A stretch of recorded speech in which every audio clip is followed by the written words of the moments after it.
Good evening, class. Good evening, class. Yes, good response. So why are we assembling here today?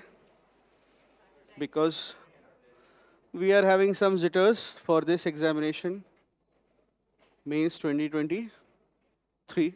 How many days do we have left now? Some people have counted hours also. How many days? How many days? 32 or 31? Kam likho, 30 days likho. 30 days for the mains examination. All right, so this time becomes extremely crucial. A lot of you at this stage must be feeling what common challenges or problems. Before I begin with let us take your questions and your agenda so that you decide the agenda of the class or the session rather than me imposing my ideas. Let us begin with few questions that you have.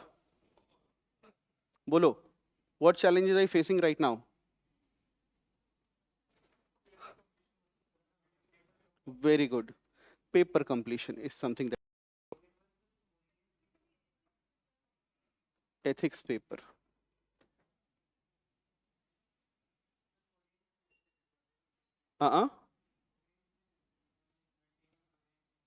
Okay, coherence in essay paper. Very good. So the essay paper also.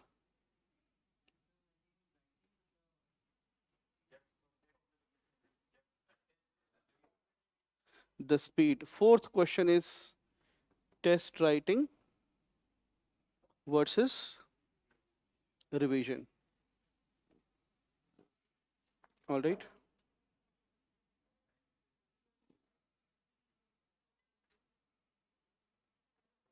Okay,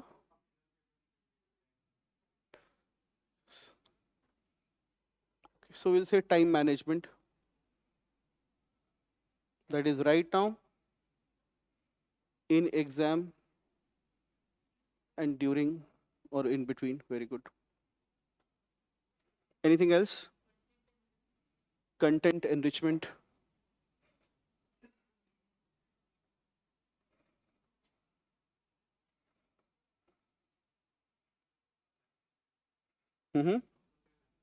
Compulsory paper.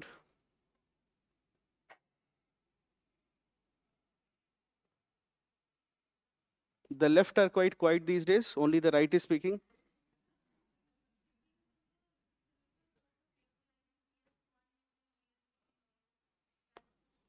Okay, can we use GS1 knowledge in paper GS3? Very good. Current developments.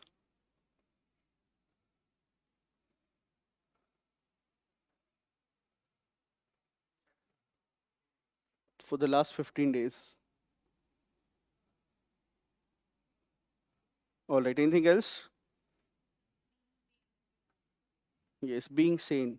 Very good. So we will.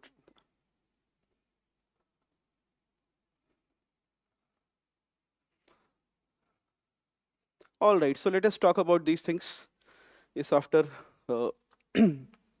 So online students also, you can ask your questions. Adding multiple dimensions, the neatness gets compromised. Quality of points versus the presentation. All right, so we'll take these things one by one. See, right now we are left with approximately 30 days for the examination.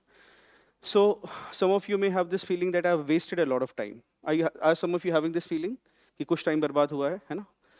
So see, there are two kinds of people. One who are always looking through the rear view mirror, ki what is gone by, and the others who are looking through the windscreen, ki what is ahead.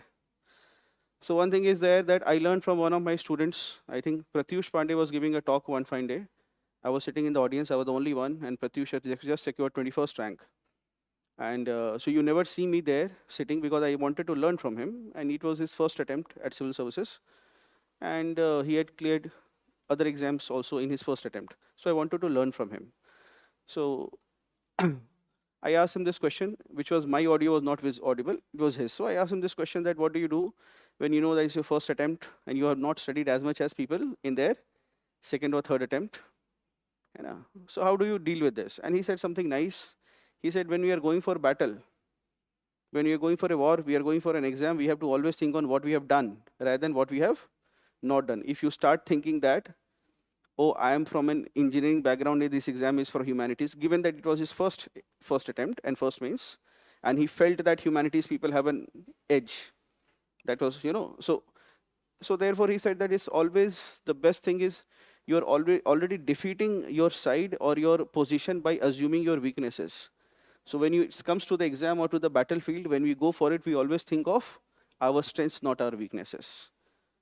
All right, so this is what I want to tell you, the first thing today, that focus on what you have done rather than focusing on what you have not been able to do. And bachcho, the mantra for clearing any competitive examination is not to study so much. All right, if you're thinking that what the task ahead before you is to study a lot, study so much, and you're not able to do it, there is a problem with how you're approaching the exam. The mantra for clearing any exam is to do lesser things and to do it better and multiple times. You have cleared the prelims examination, and I'm telling you, the ones who have not, they may have studied much more than you. You have cleared the prelims exam, and if you look back and if you meet students who have not, you will suddenly realize that the people who have not have studied too many things, and you were the ones who had studied less number of things. You had studied multiple times, but you knew what you knew, and you didn't know what you didn't know. Very simple. But so therefore, going ahead, make this very clear to you that this exam, you have reached here, and going further ahead, what will be needed is not to study too many things, but to study less number of things. So right now will be a point where a lot of you will be having a lot of anxiety. You are not able to meet your own expectations. Right? All the expectations that you had from yourself, you have left it till the end. And now all the expectations are rising.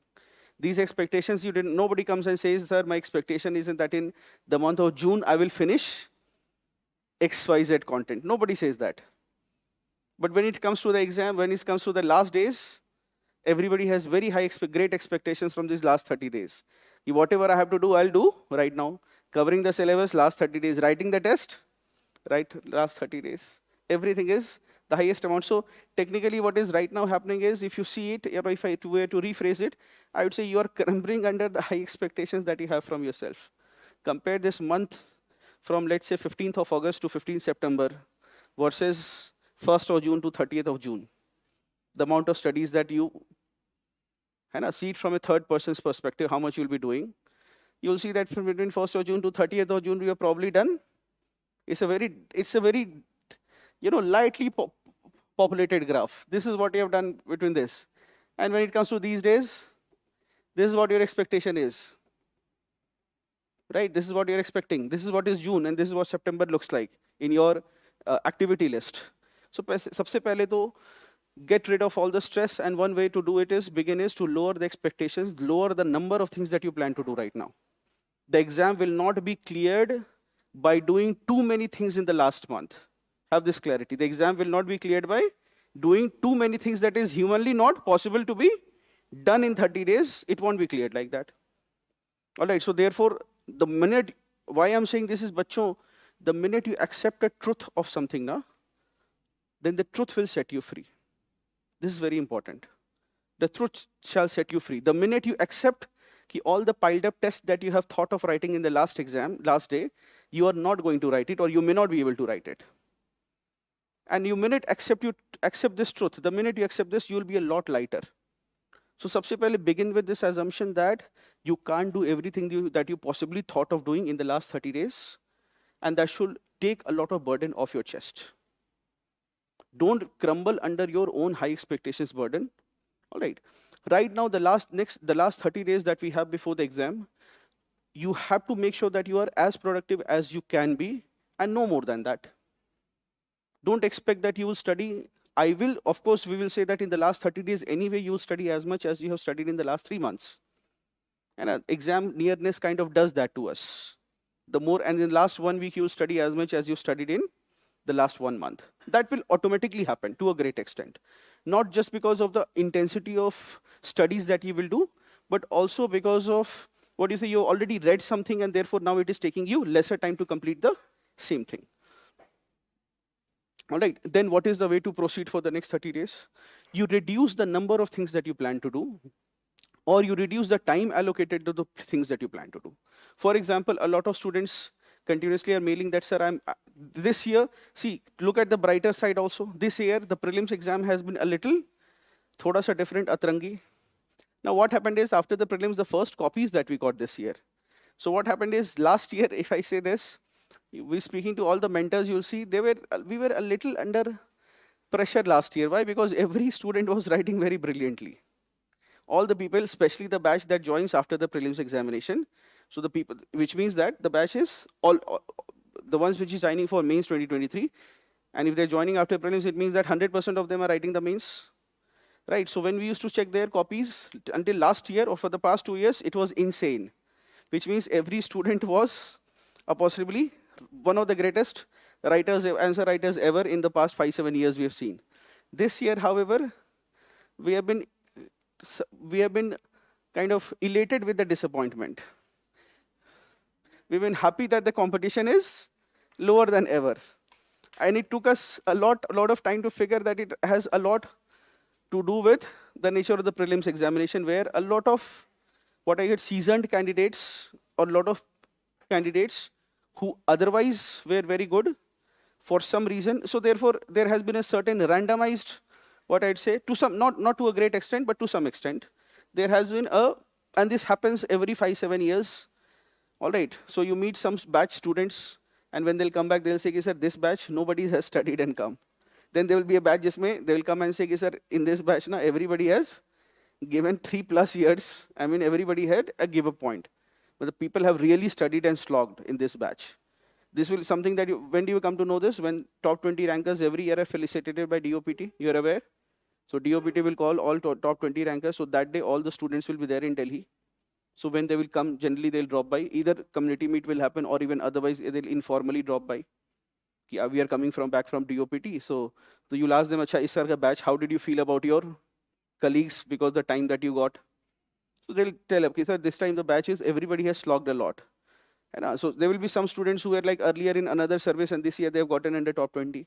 So he said, last year's batch was brilliant. This year, koi padkar nahi aaya hai. So a good thing that about your mains is that this year the main students that you are having, there's a huge mixed crowd, which means even if the topper copies you will see this year, there'll be a huge variation in the kind of answers people are writing. So, so ladies and gentlemen, celebrate a little that this year, to some extent, you have lesser competition than what was probably in the past 2 years. And thanks to the prelims. That does not make your task easier, but at least sochne mein to thoda you can be happy. The little joys that you can find. It's not that it makes anything easier, right? Because game theory is always at play. It's a competition. But at least it has given little moments of the little solace that you can have. Going ahead in the next 30 days, one is that please plan everything, which I mean to say is don't make very long-term plans, but make at least a 1-day, 2-day, 3-day plans. And your day should be navigated through a task list. I cannot emphasize more on this, that your day has to be navigated on the basis of a task list. That karna kya hai, that cannot be decided every morning sitting in front of your table desk and in your age in front of a computer or a laptop and thinking, aaj kya kare? You know, when you go back home, what will happen is every day, sometimes in some families, especially Marwadi families and some families which are very food-centric families, you'll say every morning the family sits and discuss ki aaj khana kya banega. Or for example, when you go home, your mom will say, beta aaj kya khaoge, which may be the last thing that may be on your mind, right? And then you don't know. So don't make these days like that, that aaj padhna kya hai cannot be decided in the morning. And it should be written down. If it's not written down, then it is not a plan. I repeat, if it's not written down, it's not a plan. If it's not written down, it's not a plan. So whatever you're going to do tomorrow has to be finalized, or maybe the day after tomorrow has to be finalized today and written down somewhere in a task list format, 1, 2, 3, 4, 5. That's the first thing. Second is to beat anxiety, and by which I mean to say, anxiety will happen when you have 3 books. And then when you're reading about book 1, you are always worried that book 2 is missing out. The minute you're studying paper 2, you're thinking the score differentiator will come from paper 4, and that is something I have not done. So you're neither doing paper 2. See, there are 2 kinds of people, or the 2 kinds of us in these last 30 days. The ones who are actually studying and the ones who are thinking about studies. Right? So it's not the same thing. Technically, both will have equal amount of mental stress. Whether you study or you think about studies, the stress will be the Same, and a large number of us right now, large number of our friends right now will be in this problem. They are not studying, but they are thinking about studying. सुबह से शाम तक सोच रहे हैं, but they are not actually studying. That is how will you avoid that problem. And by the evening, you have realized that you have not really studied something.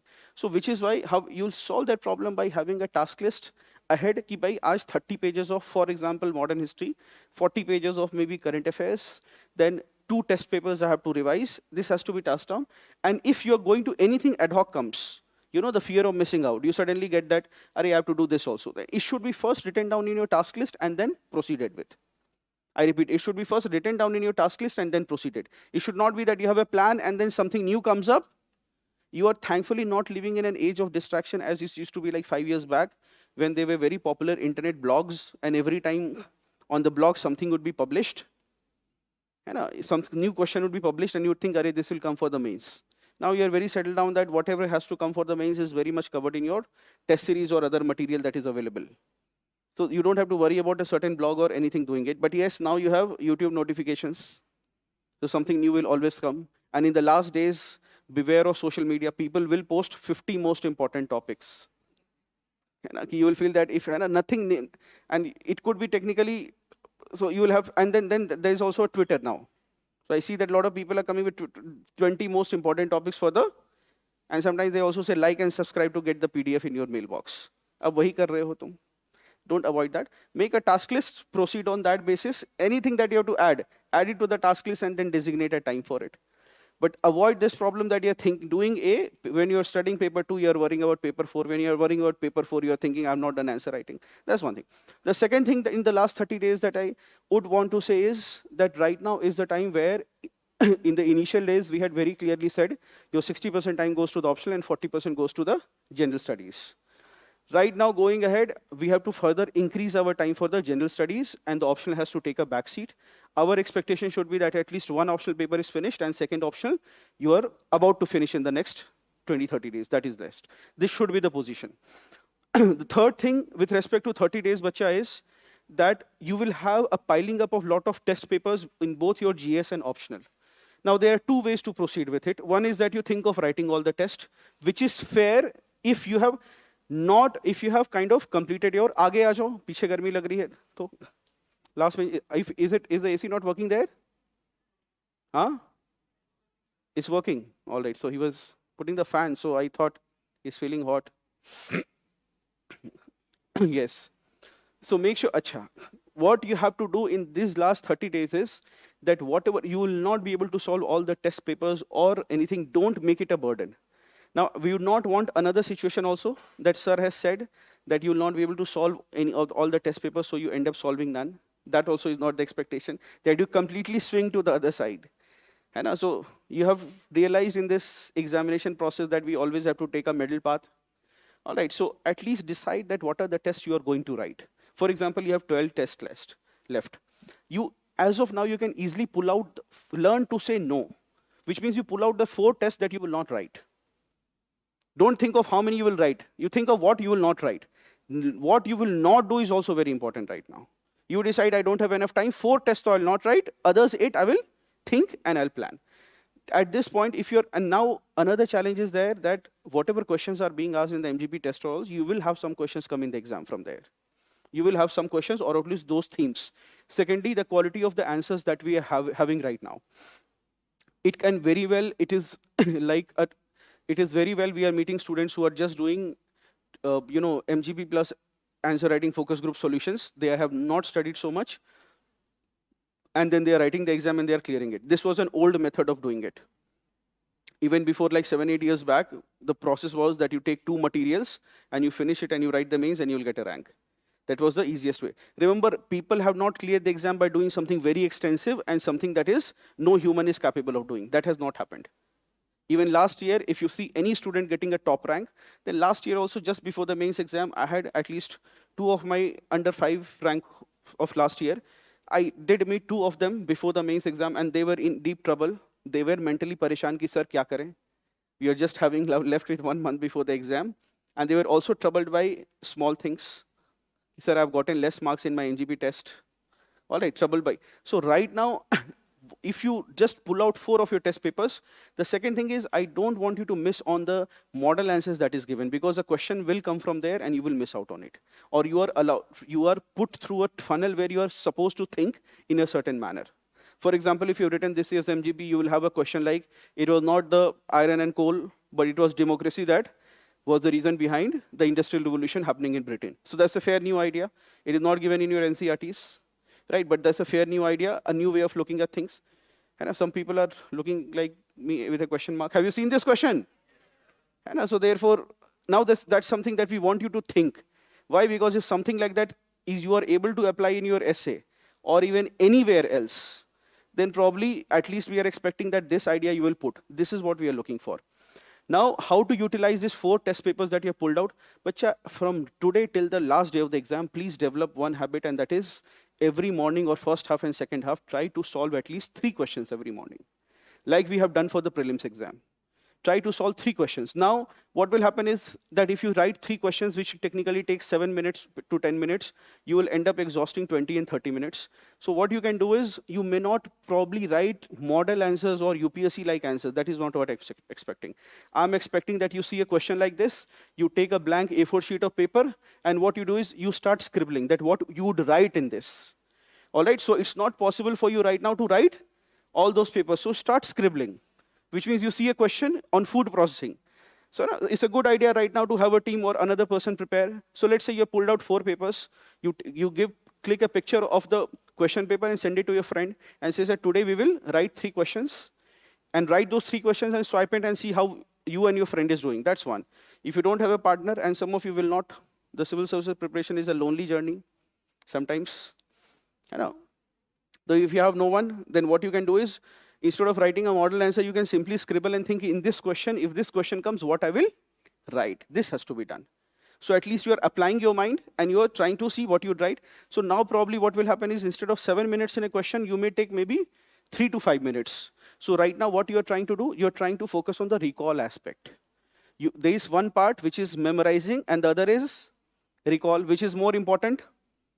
At this point, slowly recall will become more important. On the day of the exam, it will only be, yes, recalling and reproducing on paper. That will be there. So you start scribbling. So what you should do is, you should be probably scribbling. You can scribble 3 questions in one place, that this food processing, I know that these are the challenges. This is what is suggestion, and this is what I'm going to do. And once you've done that, you can look at the model answer and scribble good points from there on this itself. That will, I'm telling you, you do this for GS and most often for your optional. In your optional, you either will have test papers or you'll have PYQs left. Isn't it? PYQs will be left for, in optional, it is a humanities subject. So remember, PYQs will be repeated. It is not possible that PYQs will not be, in fact, the whole test series, if you have done MGP full, we have covered almost every PYQ in a different language format. So if you have done MGP itself, PYQs will be taken care of. वो कहीं ना कहीं से हमने अच्छे से उसको पूछ लिया होगा, at least in the full length year-long program. In the options, take a look at your PYQs and scribble it. You can write down something like 2012 or 2000, for example, 21, question number 1A. You write, scribble it. This is what I would write. Don't write a model answer with, introduction, body, conclusion. You think, acha, introduction mein one line I will define this, or I'll write this. In the second line, I'll write this, and in the conclusion, this is what I'll write. So what, you remember before the prelims, we had discussed something like this, that you have to be in a problem-solving mode. Every morning, you have to solve questions. Some of you have done SFG here. है ना, SFG के बच्चे हैं, तो you were in a format where if you give an MCQ, you would start speaking to people in choice A, choice B, choice C, choice D. So that is what has to happen right now. The minute you see a question, you should see, this is what I'll write in introduction, these are the 5 points I'll write in the body part, and this is how I'll conclude my answer. It will be difficult for you to do it for few questions in the first few days. By the 5th or 7th day, I'm telling you, you'll develop a knack for it. In the end, we clear this exam, not because what we ask you in SFG will come in the exam, but because you will develop a knack to solve the paper. And once you develop that knack, you will clear the prelims exam. And this is what I'm asking you right now for the mains exam. Not that the question you will solve will come in the exam, which will also. It will bhi cover hoga, because there is a limit to how many questions can be created fresh. All right. So what you have to do is right now is, so you develop this knack. Whenever you see a question, you should not be afraid of any question. Acha, don't write very elaborate things. You always think what are the 5 things that I'll write in this question. Now second is, you also think what is the value addition that I'll be able to do. After the question is done, you think that what is the value addition I'll be able to do. This can be anything. So we'll also talk about how to do value addition. You think that what is the article from the Constitution I can quote here? What is the keyword I can write here? And what is the quote I can write here? What is the thinker I can write here? What is another perspective I can write here? You can do this while solving it, or after you have solved it also, you can reflect कि इसमें ये point डाल सकते थे. Right? If there is a question on secularism, we could have put Article 44 and talked about Uniform Civil Code. Right? If there was a question on animal husbandry, है ना, or it will come in GS paper 3 वैसे तो Article 48 would not make sense because that would say we should stop. है ना? But apart, so you always think that what is the constitutional provision we could, what ideal of preamble we can put here, what DPSP we can put here. That angle has to be there. So you think of value addition. Now what will happen is, once you start practicing it on a day-to-day basis before the mains examination, so you will develop that, and in the exam also you start thinking, अरे इसमें ये article आ जाएगा. See, people have cleared this exam by first developing a basic body of knowledge and then secondly applying that body of knowledge in the exam. Your problem will not be that in the, there will 2 challenges you will face on the mains exam. One challenge will be paper completion, and second will be able to fully reproduce what you know. Those are the 2 challenges. It will not, your biggest challenge, you will have a challenge that some question you don't know the answer, but the hidden challenge on the paper day is, one is paper completion and the other is what you know you are able to write or not. And I'm not talking about in terms of coverage, I'm talking about the qualitative aspect. You will be knowing n number of dimensions, but you will not be able to put the best dimension forward or all the dimensions that you know, and then when you come back home and you realize, अरे ये point तो भूल गए. Right? Anything. It is the weaponization of social media as a term you may have thought, or weaponization of religious processions, or weaponization of anything that may be, so these keywords are there. You know this, you know it at the back of your mind, you talk in a daily parlance, but when it comes to writing, you are probably not writing it. So on that day, with respect to paper completion, one challenge. The second challenge is reproducing everything that you know. Make sure that the second challenge is definitely not there. First challenge also will meet, but the second challenge should not be there. And that challenge, how we will overcome? By practicing mental effort. It won't be by writing on a paper. It's not that, because what will happen right now, bacha, is that a lot, see, we are meeting extreme cases of students. We meet extreme cases, somebody who has written like 100 mains test papers in the past 20 days. There are people like that. Why? Because they mechanically apply an idea. And don't be afraid of them. They're not in a good position. Somebody who's written 100 tests in past 30 days is not in a good position. What will happen? He's just write anything. All right, he's not thinking. So with that writing practice, he's not going to score. What is needed is somebody who's thinking, applying his mind. So abhi kya karna hai? At least 3 questions in the first half and 3 questions in the second half. That is optimum number, I think, is something that you can try, and you apply your mind, you start thinking, कि इसमें लिखेंगे क्या? Then the minute you focus on recalling, by the 5th or 7th day, your mind will bloom, you start thinking of points from what you have already read. See, please see the difference. I'm telling you at the end of it that you have to generate points from what you know. I will not say this to a 2024 student. Why? What will be the problem? Because he will not study and he will start generating points, and then he will create artificial points, and then that won't fetch marks. What I'm saying is you already know a lot. You studied a lot for the prelims, you studied decently enough for the mains, and therefore you have a certain body of knowledge. Now when you generate your points, you'll be able to generate much better points than somebody who's a fresher. So therefore, at the end, we have to generate points, not begin with generating points. So when you get selected, don't advise a fresher that you have to generate points. Otherwise, he will not study and he will do creative answer writing, and then he will suffer. And then say that the toppers are misguiding. Okay? So generating points after you have studied is very different from generating points before you studied. All right, so in the end, we have to do that, but not in the beginning. If you develop that shortcut habit in the beginning, then what will happen? The problem will be that you don't study, and every time some question comes, you try to create artificial points that don't matter. All right. So with respect to value addition, in these scribbles, you add things, and you think what is the value addition that you could do from you already what you know. All right. Next thing is what I want to talk about in answer writing is, but you answer questions from sometimes, always think of a commonsensical way to answer a question. Always. This will help you come up with, see right now what is happening is sometimes when we check copies, we expect this to be the first point. So when I check copies or I see a copy, I see that I want this in the very first line itself or in the first point of the body, that what is the criticism of certain X. If there is a certain criticism of, let's say, X, my expectation is this is what I'm expecting. So what will happen, I'll read through the whole first page. I will not find it. I will end up writing that I want to see this, this, this, and this. Then I'll turn the page.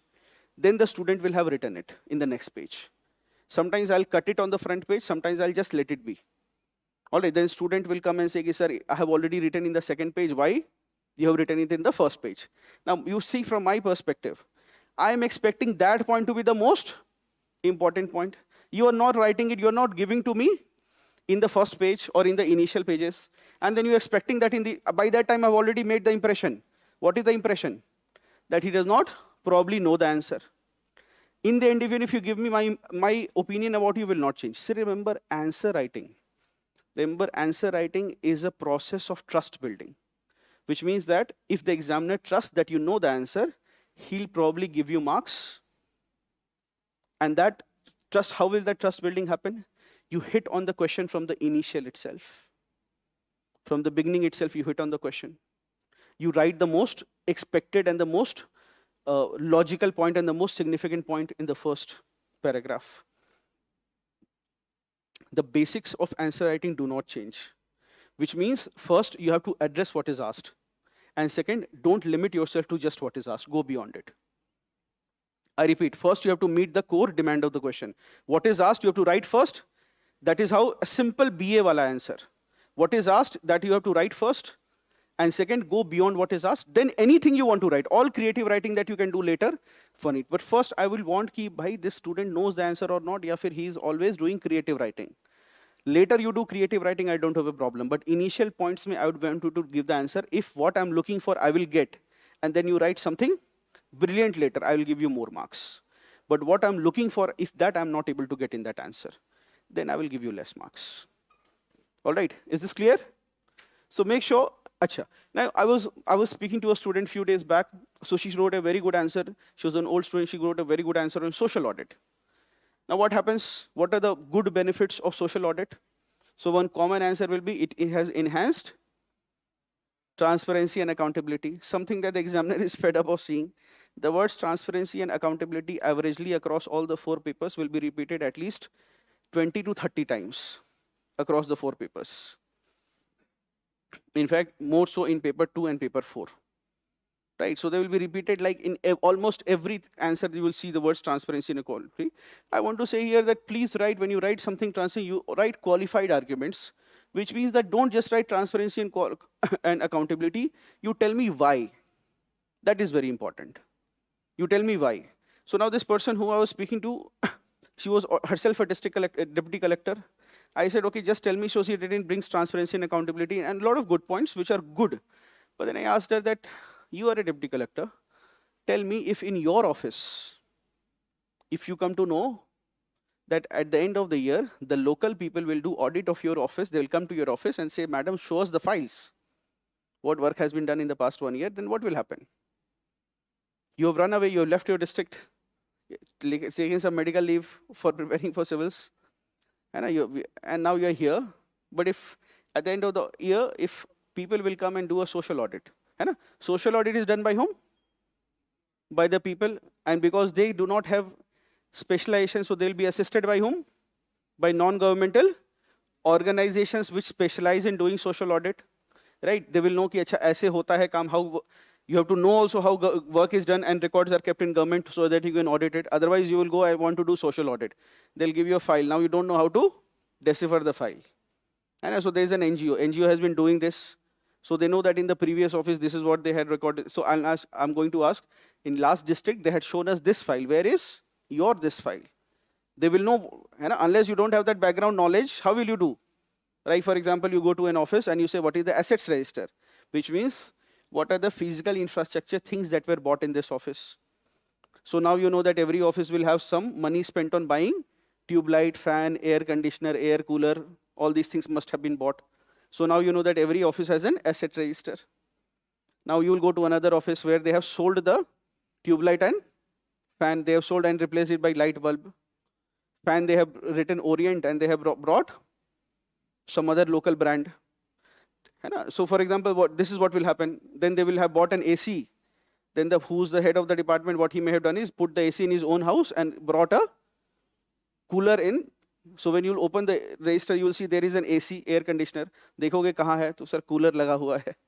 तो AC कहाँ गया? Then say, sir, who is the head of the office, he has taken it in his home, and from his home he has given us cooler, and nobody is complaining. So now you have to know this also, right? So therefore NGOs will know what is to be done. They'll say asset, otherwise common people. So basically I asked, what will happen if the people do your audit of your office? Then very honestly and simply she said, sir, if that happens, now she was scared that I'm not there in my office, I'm here in Delhi preparing. So now she said very commonsensically, sir, if this happens, then I mean, the officers will be very alert. They'll be very alert. I said, this is what I'm expecting as the first benefit or significance of social audit. That an assured and timely social audit, which means that everybody knows that there is an assurance of social audit and timely, which means that it will happen in March. Now, when officers know that an assured and timely social audit will happen, what will it lead to? It will lead to administrative alertness.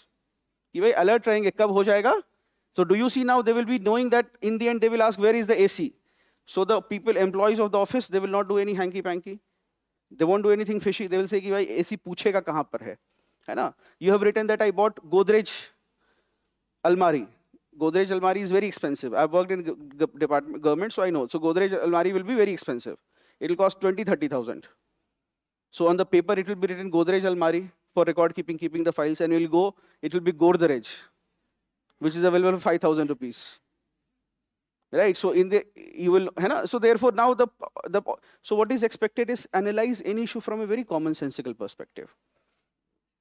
That a social audit, if it is happening in a timely and assured manner, then it will keep the administration alert and increase accountability. Very simple. So that is what is expected. That is what is expected when it comes to RTI, that what is the significance of RTI. So don't again write it will enhance T and A. You qualify it. It enhances transparency. उसके नीचे ऐसे करके mark करके रखो.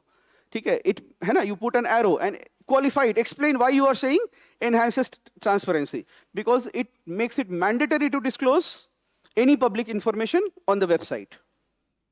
The act makes it mandatory to disclose any public information publicly. So therefore that is mandated by that. So therefore this is how it enhances transparency. And how do you write? Why do you write accountability? How does it enhance accountability? What is the significance? Why is RTI said to be a tool of good governance by second ARC? Why? Checks and balances. See, this is what I'm saying. This is a little vague. You bilkul seedhe term se bolo, why does it? Why? What is the biggest? Why is it so important? See, the first thing is because it is the first and the only tool, or the first tool of administrative accountability to the people.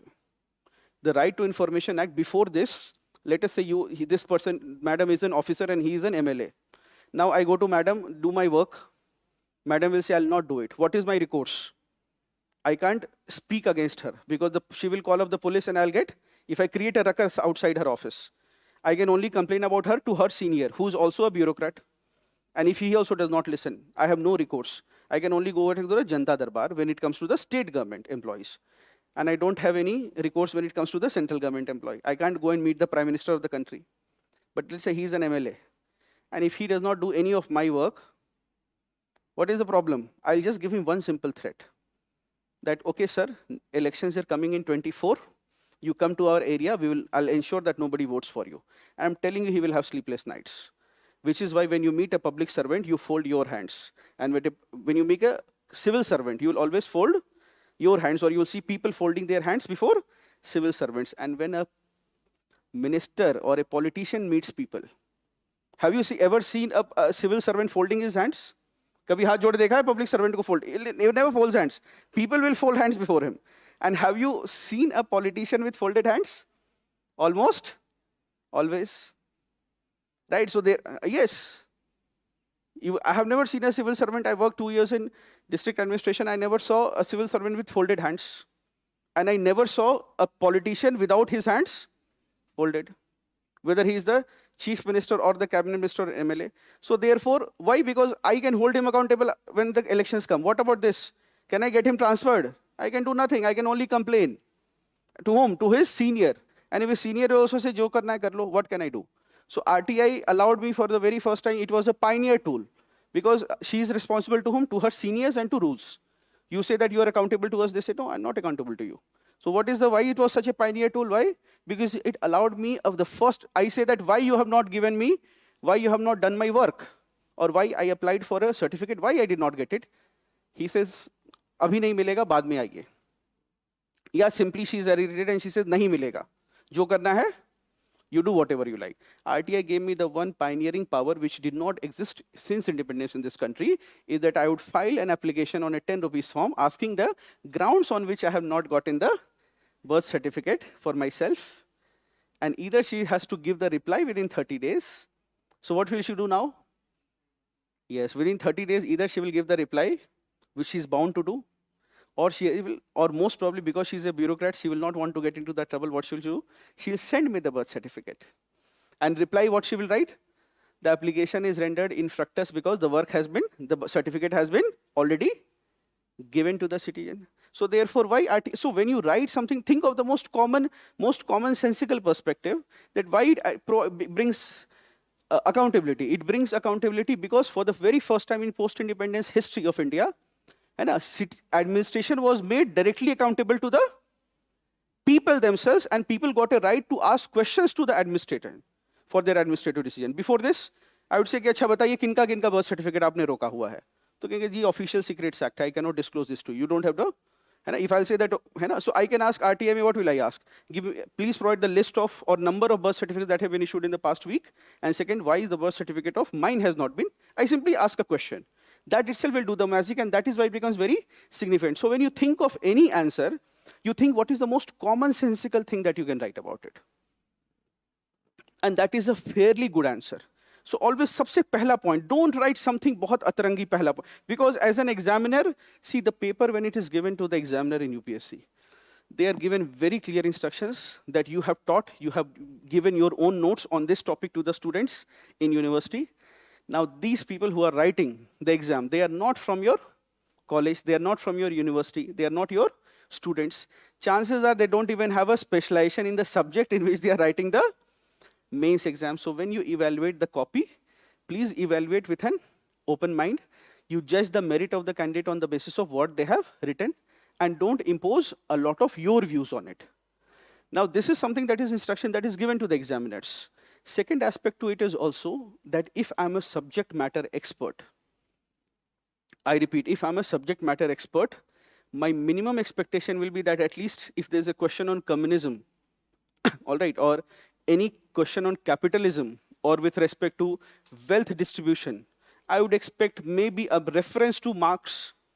That is my expectation. कि भाई Karl Marx के बारे में 2 line, it should have been there. That is my expectation, and if you don't meet that expectation, then probably I won't award you marks. Because that is what is, I'm a subject matter expert.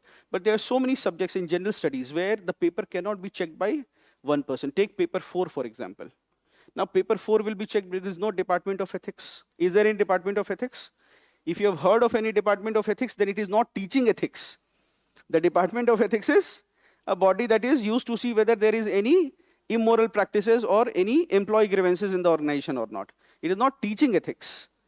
And there is no department of ethics. So therefore, professors from English to philosophy will be checking your copies. So therefore, what is expected? First expectation is that you should write in simple English. They should be able to understand it, and you have to lure the examiner into reading your answer. That has to be there. All right. So make sure that when you write your answers, you also qualify. Don't just write a template that this relates to this and this. You put a right and you justify why you have said this. This is what is a qualified argument. Otherwise, what happens is you have generated 15 points, and I'm not able to get, there is nothing like what is called, there is no rich content. It is just generated, and this has stopped fetching marks for a very long time. Right now, we have a situation where a lot of students are there who are writing the mains, and we are not able to breach the bar. So one way is now that when you are writing it, you either give an example to substantiate, which is a good enough way, Or if you can't think of so many examples, now what will happen is if you see rank holders copy, you'll see a lot of examples have been given. I'm telling you, it's fairly good if you are able to come up with a lot of examples, but there are other ways and means how to not have accumulated the examples and still do very well. And that is by qualifying your argument with why you are saying this. In any question, when you give an argument, if you are going to say, for example, road construction leads to benefits of infrastructure development. You have added it will lead to economic development. Or road construction leads to economic development. Write why it does. You can write something even as simple as physical connectivity. Physical connectivity, for example, is provides a huge what is called reduces logistic cost. It reduces logistic cost. Or when there is physical connectivity to the state capital, for example, for a remote area, then it also what is called increases the confidence of the citizens in their distance from power. Isn't it? Physical connectivity increases citizens confidence, or it reduces the distance between him and the power center. Just by having they know that if a road is there, I can go and at least appeal to whoever is in power. So therefore, think of how you can make qualified arguments. All right. Then next, with respect to answer writing in particular, I want to say a few things where I'll deal with two things: structure, value addition, and time management.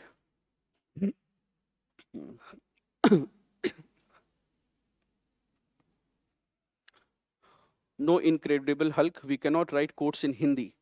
Don't write quotes in Hindi in Devanagari script. Jaise ki you have a question and then you're writing Rahim ke dohe and everything. Don't do that. Whatever you write it in English words. All right. Or in English letters. And if it is a Hindi term, then within inverted commas and bracket, you explain the meaning. For example, Vasudev Kutumbakam, you have written. Then it is a good idea, you put inverted commas and you write what is the meaning of it. It's a good idea to do that. All right, with respect to answer writing, few things I want to re-emphasize. A lot of things sometimes get lost in translation. See, in answer writing, there are 2 or 3. See, you have already been given a case studies toolkit today.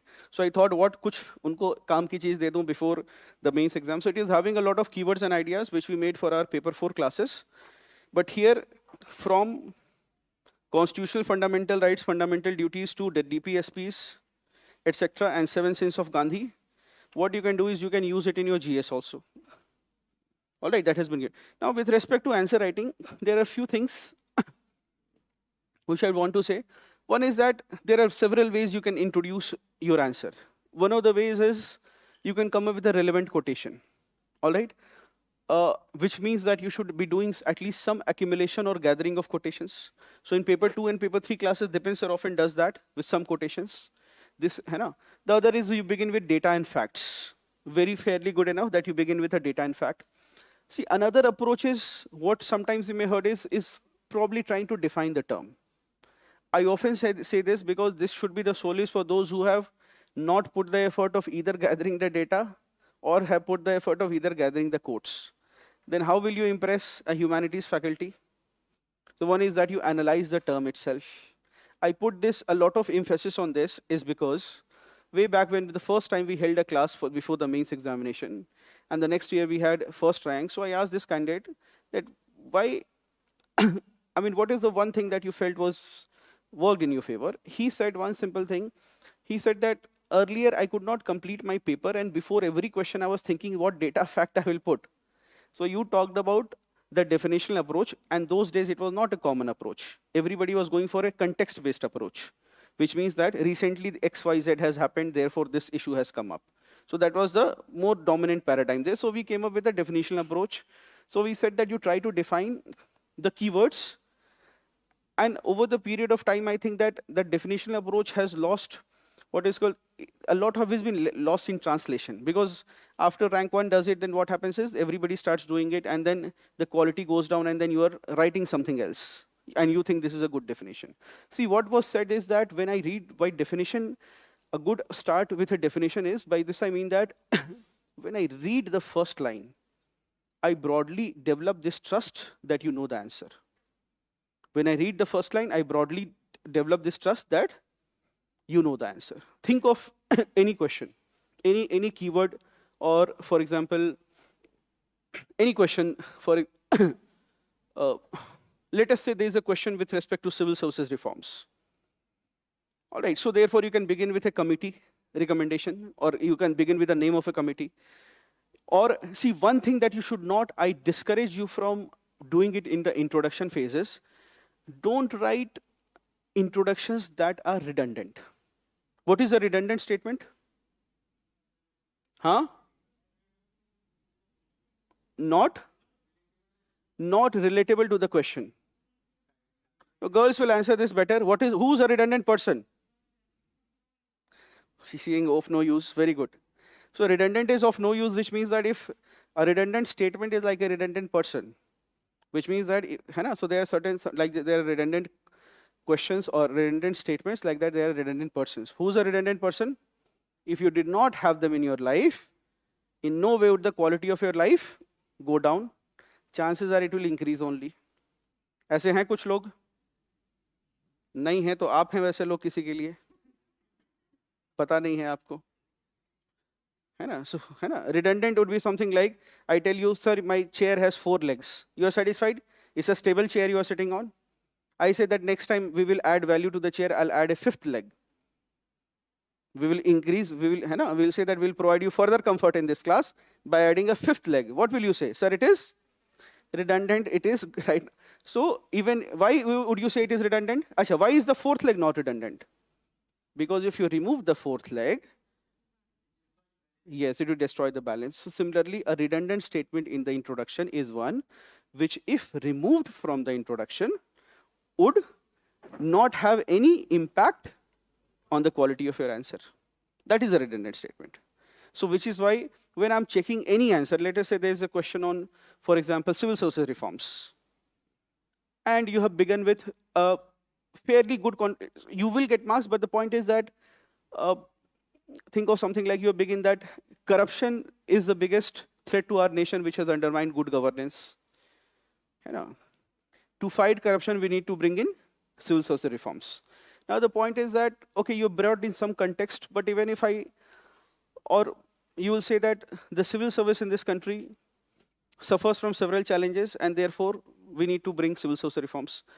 Now I'm really looking forward to what you're going to say. So you've written n number of things. Recently in Chhattisgarh, an IAS officer was arrested for charges of bribe. This brings in the need for civil service reforms. Now what happens is that I'm still not getting whether you know the answer or not, because when I'm reading it, what I'm feeling, I'm not sure whether you really know the answer. So therefore, whereas, just think of it. When you think of civil services reform, how would you define it? How would you define civil services reforms? Very simple term.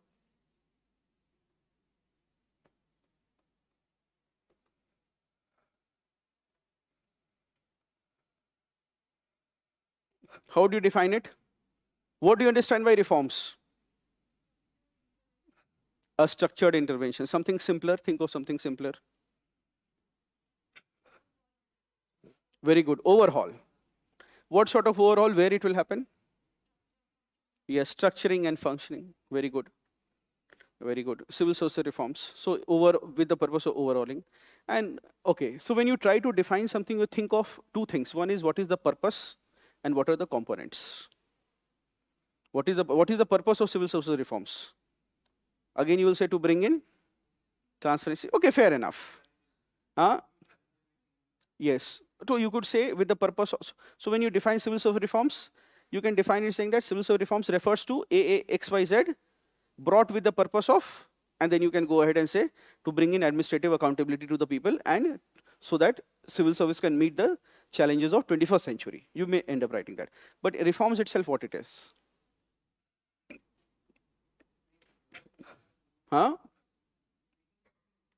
Yes. What all will it cover? When you will forget about it, tomorrow you get a news forward from your friend. You are going to write the exam, and you get that there is civil services reforms is planned. What is your first fear? What will change? exam pattern will change, very good, or age limit will change. If somebody suddenly you get a forward that civil service reforms on the anvil, तुम क्या चाहोगे मेरे time में ना हो, अभी जैसा चल रहा है वैसे हो. Once I'm out of the cycle, then whatever reforms, because right now I'm thinking I'm going to prepare with this mindset, है ना? So therefore, when you're saying that it will change in exam pattern is one. What else will it include? Think of it.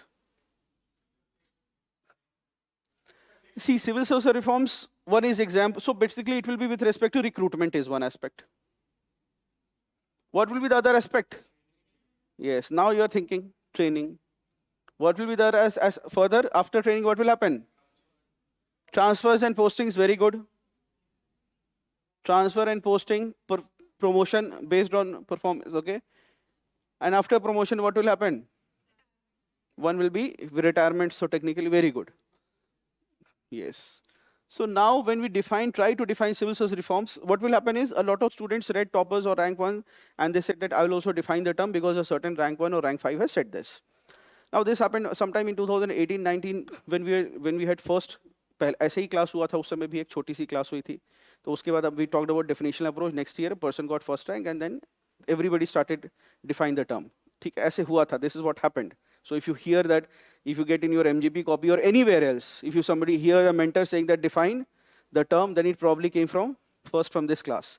तो वही हुआ था. And that is what happens when some of you, whatever we discuss, if some of you pick up and then get a first rank or second rank, and you will say that, then that will become the guiding principle for at least for the next 3-4 years, isn't it? So see here, when we talked about civil service reforms, we expected the student to write something like, it refers to what sort of changes? It refers to, for example, administrative and legislative reforms, right? Administrative and legislative reforms in A, recruitment, B, training and induction, C, transfers and promotions, and with respect to post-retirement and exit policies. Post-retirement and exit policies. You understand why this is important? It should not happen that somebody has retired from the Chief Justice, from ED or from IAS or from the Chief Justice position and then he joins a political party, right? That reform should be there because then civil servants should be not only be politically neutral but should be seen to be politically neutral, isn't it? So therefore now you are able to define it refers to the comprehensive set of administrative and legislative reforms with the purpose of improving recruitment, training, induction, promotion and transfers and post-retirement and exit policies with the purpose of you end up writing whatever you want. Achha, whenever you get a big sentence, when you're trying to write, so one way is never write such a big sentence that somebody who's reading it is breathless. All right. So ऐसा नहीं होना चाहिए. So that is one thing that we said, that write small sentences. So one thing we said that we frame the rules that if you say it you try to say the sentence, you should not be breathless saying it. So which is why then how do you break your sentence? You can use the tool of what I call, one tool that you can use is tool of inline enumeration, which means that you can end up writing with the purpose of either ऐसे करके डाल दो, with the purpose of, for example, overhauling the administrative structure of the country. That is the one purpose. So it is adapting the bureaucracy to the needs of the 21st century. One purpose can be that. And to fight corruption in public life. Right, these will be the purposes. So now don't write this in a single sentence, then there's a problem. Or if you write in a sentence, in a paragraph format, you put this A, B, and C. So that when I'm reading your answer, I see that this answer is what is a content-dense answer. And focus on what is called content density. In the single sentence, now think of it. I'm reading an answer, and in the first paragraph itself, the first line itself, I found these wonderful lines. It refers to the comprehensive set of reforms in administration or administrative and legislative reforms that aimed with the purpose of improving recruitment processes, induction, training. Now, what is, as an examiner, am I relieved or not that he probably knows the answer and he will comprehensive writing it? Second is you have defined the term. Now, all you have to do is elaborate it. So you will write suggestions with respect to recruitment. क्या लिखोगे? Reduce the age limit. लिखना है. Don't wish for it. Reduce the age limits. And then you will try to qualify it. To bring in idealistic youth in nation building, right? Bring in the idealistic youth in nation building. You can, how will you write this one? You'll either put a niche arrow karke dal do, yeah, sometimes you put an arrow, or sometimes you put in a bracket uske bagal mein and put in inverted commas to increase participation of idealistic youth in nation building.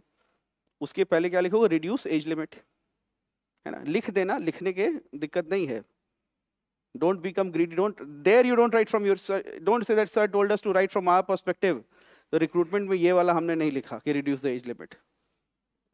Right? So is this clear how you will comprehensively define a term? If as much as possible, isn't it? If you have, I have often used the same this example. This is not in use, but so for example, those days there was a question on surrogacy. The government had taken some brought in bill, assistive reproduction bill. So therefore surrogacy. Now what will happen is, if you get a question on that, people end up writing something like, the recent bill has tried to reduce the menace of surrogacy. What will happen is, there are two kinds of people, one who know what is surrogacy and others, they have come straight out of college, they have cleared the prelims because it was a little on the random side. They're writing the mains, they don't know surrogacy, they have not heard of it because us par reel nahi bana tha. Right? They know about so many things, but they don't know this. So now recently there has been a controversy with respect to surrogacy. The government efforts are in the right direction. All these things you are writing. Now I'm looking at the answer, reading one paragraph after another, trying to find out whether you know the answer or you don't. Achha, what happens in humanities now? That when we know something, we think that everybody knows it. And when we don't know, generally what happens is that when we know something, we think that everybody knows it. And it is difficult for you to believe that a lot of people don't know it. So therefore, sometimes you will not write it, thinking ye to obvious hai.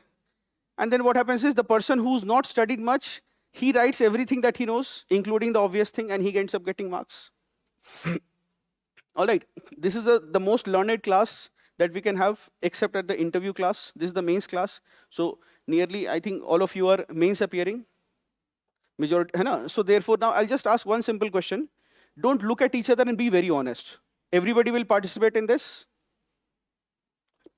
It may fail, because now everybody looks very prepared, and this is always I've done this. So a very simple quote I'll write on the board. All right. If you raise your hand, it means you know who has said it, and you will have to answer it. So don't talk among yourself. A very simple quote. If you raise your hand, I'll ask you. Don't say anything.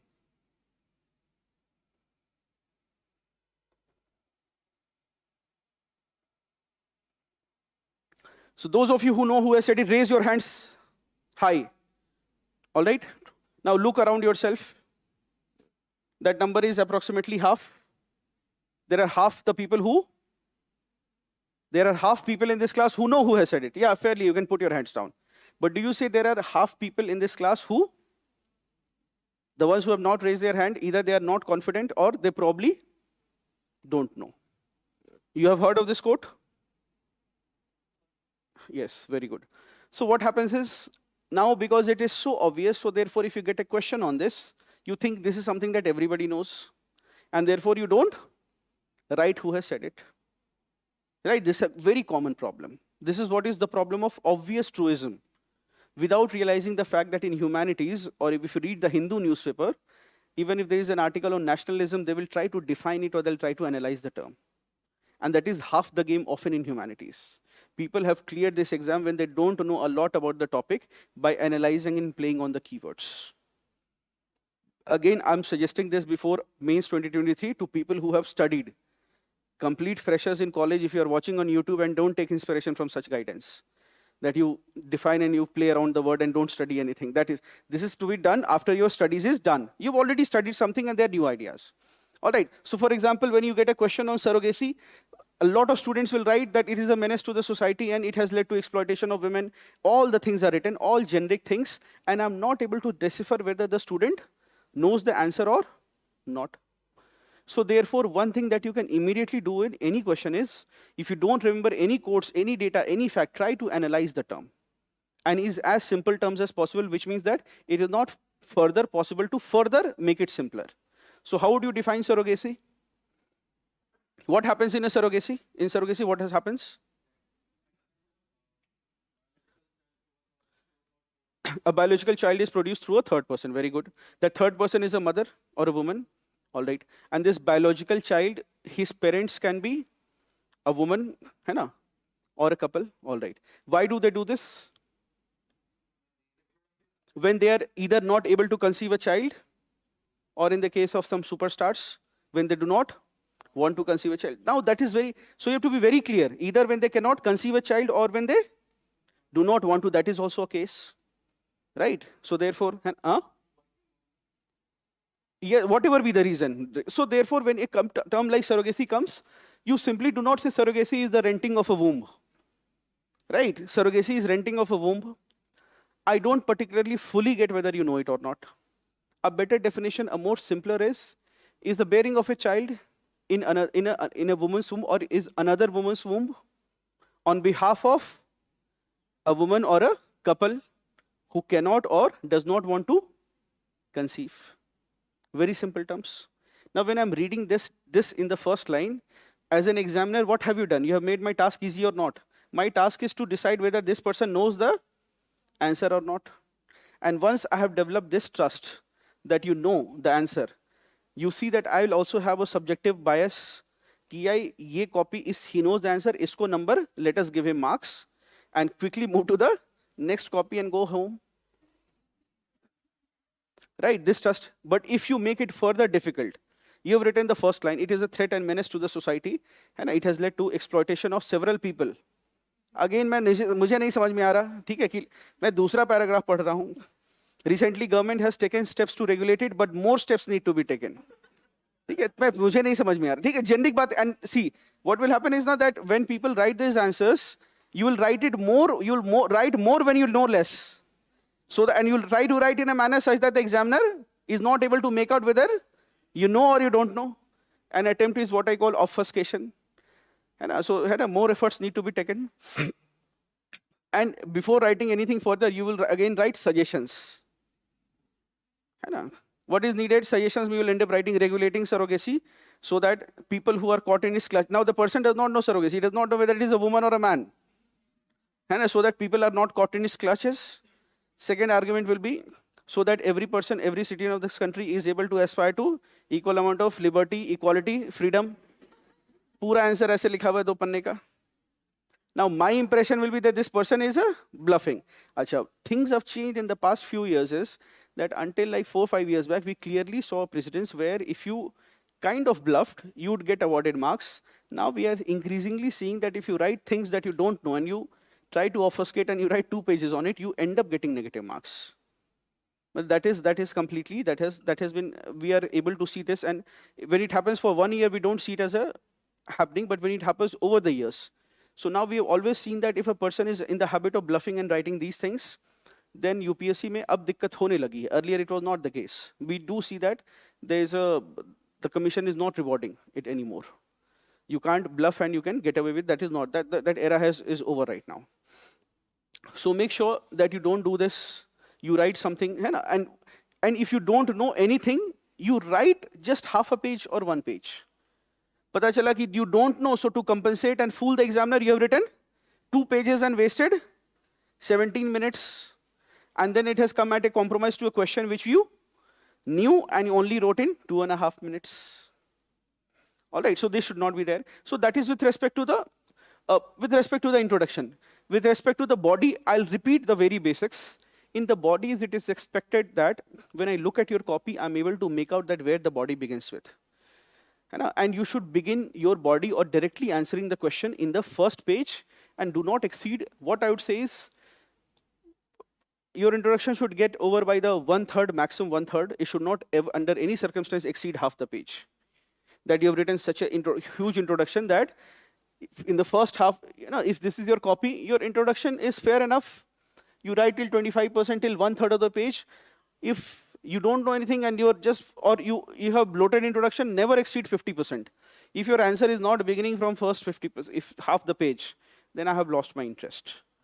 And a first page, you have just introduced the topic and the actual answer has begun in the next page. That's not what I want. So make sure you begin your answer writing in the first very first page itself. That should be the case.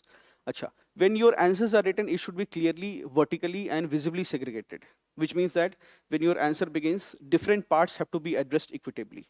And it's a good idea if I'm able to visually see where these parts stand. All right. Second is with respect to the body. See, bache, wherever there is a scope, wherever there is a normative concept, please give suggestions. In every question as far as possible. I'm telling you, every year when I get students, who scored very high marks, every year I ask them that what you have done. I will often see a trend that out of 5 people who scored very high marks, at least 3 to 4 of them will say that, sir, I knew that I don't know everything. So I focused some years, not last year, but at least 3 years from now. I still remember 2020. No, 2019. One student, he had a very, very good score in general studies. So when I asked him, he said, sir, my target was that in questions where I do not know things, I will put a lot of suggestions. So wherever there is a scope of suggestion, please do not forget to do that. Please put suggestions. And if you do not have space left for suggestion, you either create a separate heading for suggestion. One approach which I say is a times approach is you simply put suggestions and you draw a half moon diagram and you finish it. All right. This is what is earlier called the way forward. What should be done? All right. So you can replace way forward with good number of suggestions. And if you have time, you write one-line conclusion. If you do not have time, then don't compromise. You finish off other papers, you can fairly let go of the conclusion. Agar time nahi hai to. Because conclusion thinking takes time. All right. So a way forward or a suggestion is a good concluding way remark. I repeat, if there is any paucity of time, then your focus on, if you're giving a good suggestions, it is a good conclusion. That itself is your conclusion. No, suggestions have to be there. Over conclusion, yes, you could say. You could prioritize it over a conclusion.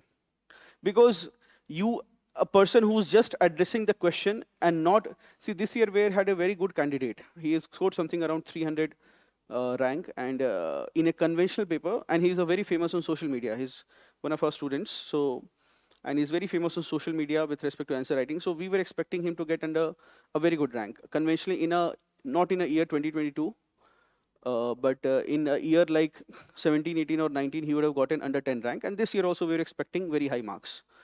But if you see, so we compared the copies after the results came and the marks came. So we asked the marks or the scorecard. So this student who was otherwise bright, he got somewhere around 300 rank. And then when we compared his copy with respect to, let's say, rank 4's copy, Smriti, who was an old student with us, there was, while this person had addressed the question, he had addressed the question, but he had not gone beyond the question. Whereas if you see the content enrichment of, let's say, rank 4 Smriti, it was much higher. In the copy itself, if you see, you could see that. So therefore, that explained why the marks gap would come. Earlier, if you just wrote, see, I'm not saying you don't have to address the demand of the question. That is the first thing. All right, when we first began our MGP, we only did one thing, no validation. You first address the demand of the question, and you just write what is asked, you'll get marks. But now, just if you have addressed the demand of the question only, and others have done, when I'm reading others' copies, I see that a lot of value addition is also done, and they have gone beyond the question, he ends up getting more marks. That is as clear as that.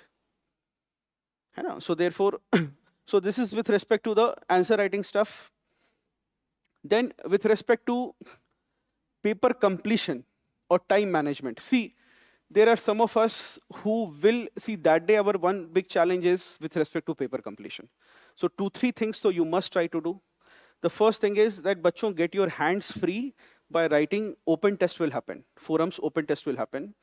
And this year, thanks to the session of the parliament that is going on, with a no confidence motion passed or initiated against the government passed 12 bills. So my current affairs colleague who takes current affairs classes here, he's also having sleepless night. Now then he thought that I will wind up the core class. And so I suggested you wait for 1 week so that everything that the government has to do will do, and then you take, otherwise something will again an update, and we don't want to be in a stress that some update has come and our students are not updated, because then it is your problem. once, so therefore it should be our problem if we are trying to tell you that we'll. So therefore this year's open test MGP, please, if possible, write it. It will have the best questions of MGP. Some questions will be repeated, but we are holding it. Again, we are asking MGP students also to write it, is because two things. One is that conventional reason is that, bache, you have to develop the, what is called there is the intellectual capacity is what you have been working for, what you have been studying for. But there has to be a physical capacity also.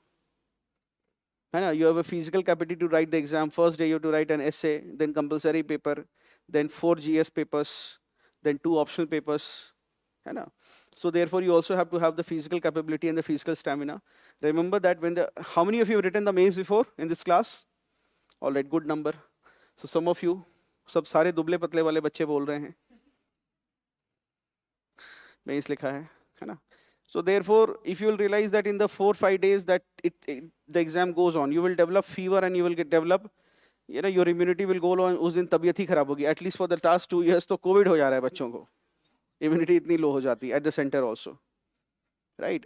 And then now we are again having news. If everything will come, whether it is technology or disease, it is coming from the West. And अभी फिर से COVID. So anyway. You need that physical capability, physical stamina, and it won't happen if it's your first mains. So if you have not written the mains examination, I'm telling you, how many of you will be writing your first mains? All right, good number of people for first mains. So for you, especially, I'm saying that please make sure that when the open test will happen, first you will have an essay paper, and then you will have 4 general studies paper. Please write it. Writing 2 papers on the same day in exam timing and exam condition is not easy. Half of you will fall sick. So you have to, it is better to have a rehearsal of it before that. And we will conduct it like at least 15 days before the exam. So there, see, one thing that happens when you write the exam is now, mains exam, that by the time paper 4, sometimes you're not able to perform, not because your writing speed is a problem, is because it is, the case studies end up becoming monotonous in some years. Like you have the same kind of case studies. So it becomes monotonous. But after paper 4 is done, and after the exam is over, people suddenly have a very boost in their writing speed. Why does it happen? Because they have written so many hours, isn't it? So one way to mains लिखने के बाद क्या होता है ना, when some students, for example, they will start writing tests for next year. This happens. And then you will see that they'll be writing with a very high speed and they'll come back, sir, आधे घंटे पहले paper हो गया. Sir, अभी mains दिया है तो अभी हाथ थोड़ा सा खुल गया है. So this will happen to you. Thankfully, you do not have a winter mains. Right? This year you do not have a winter mains, which means your hands will not be very cold. Right? Think of it like last year we had a last year या उसके पहले साल winter mains. Last to last year. 21 we had a winter mains. So earlier we used to have winter mains only December और उस समय ही होता था या November के month में. Now you have it in a very pleasant month.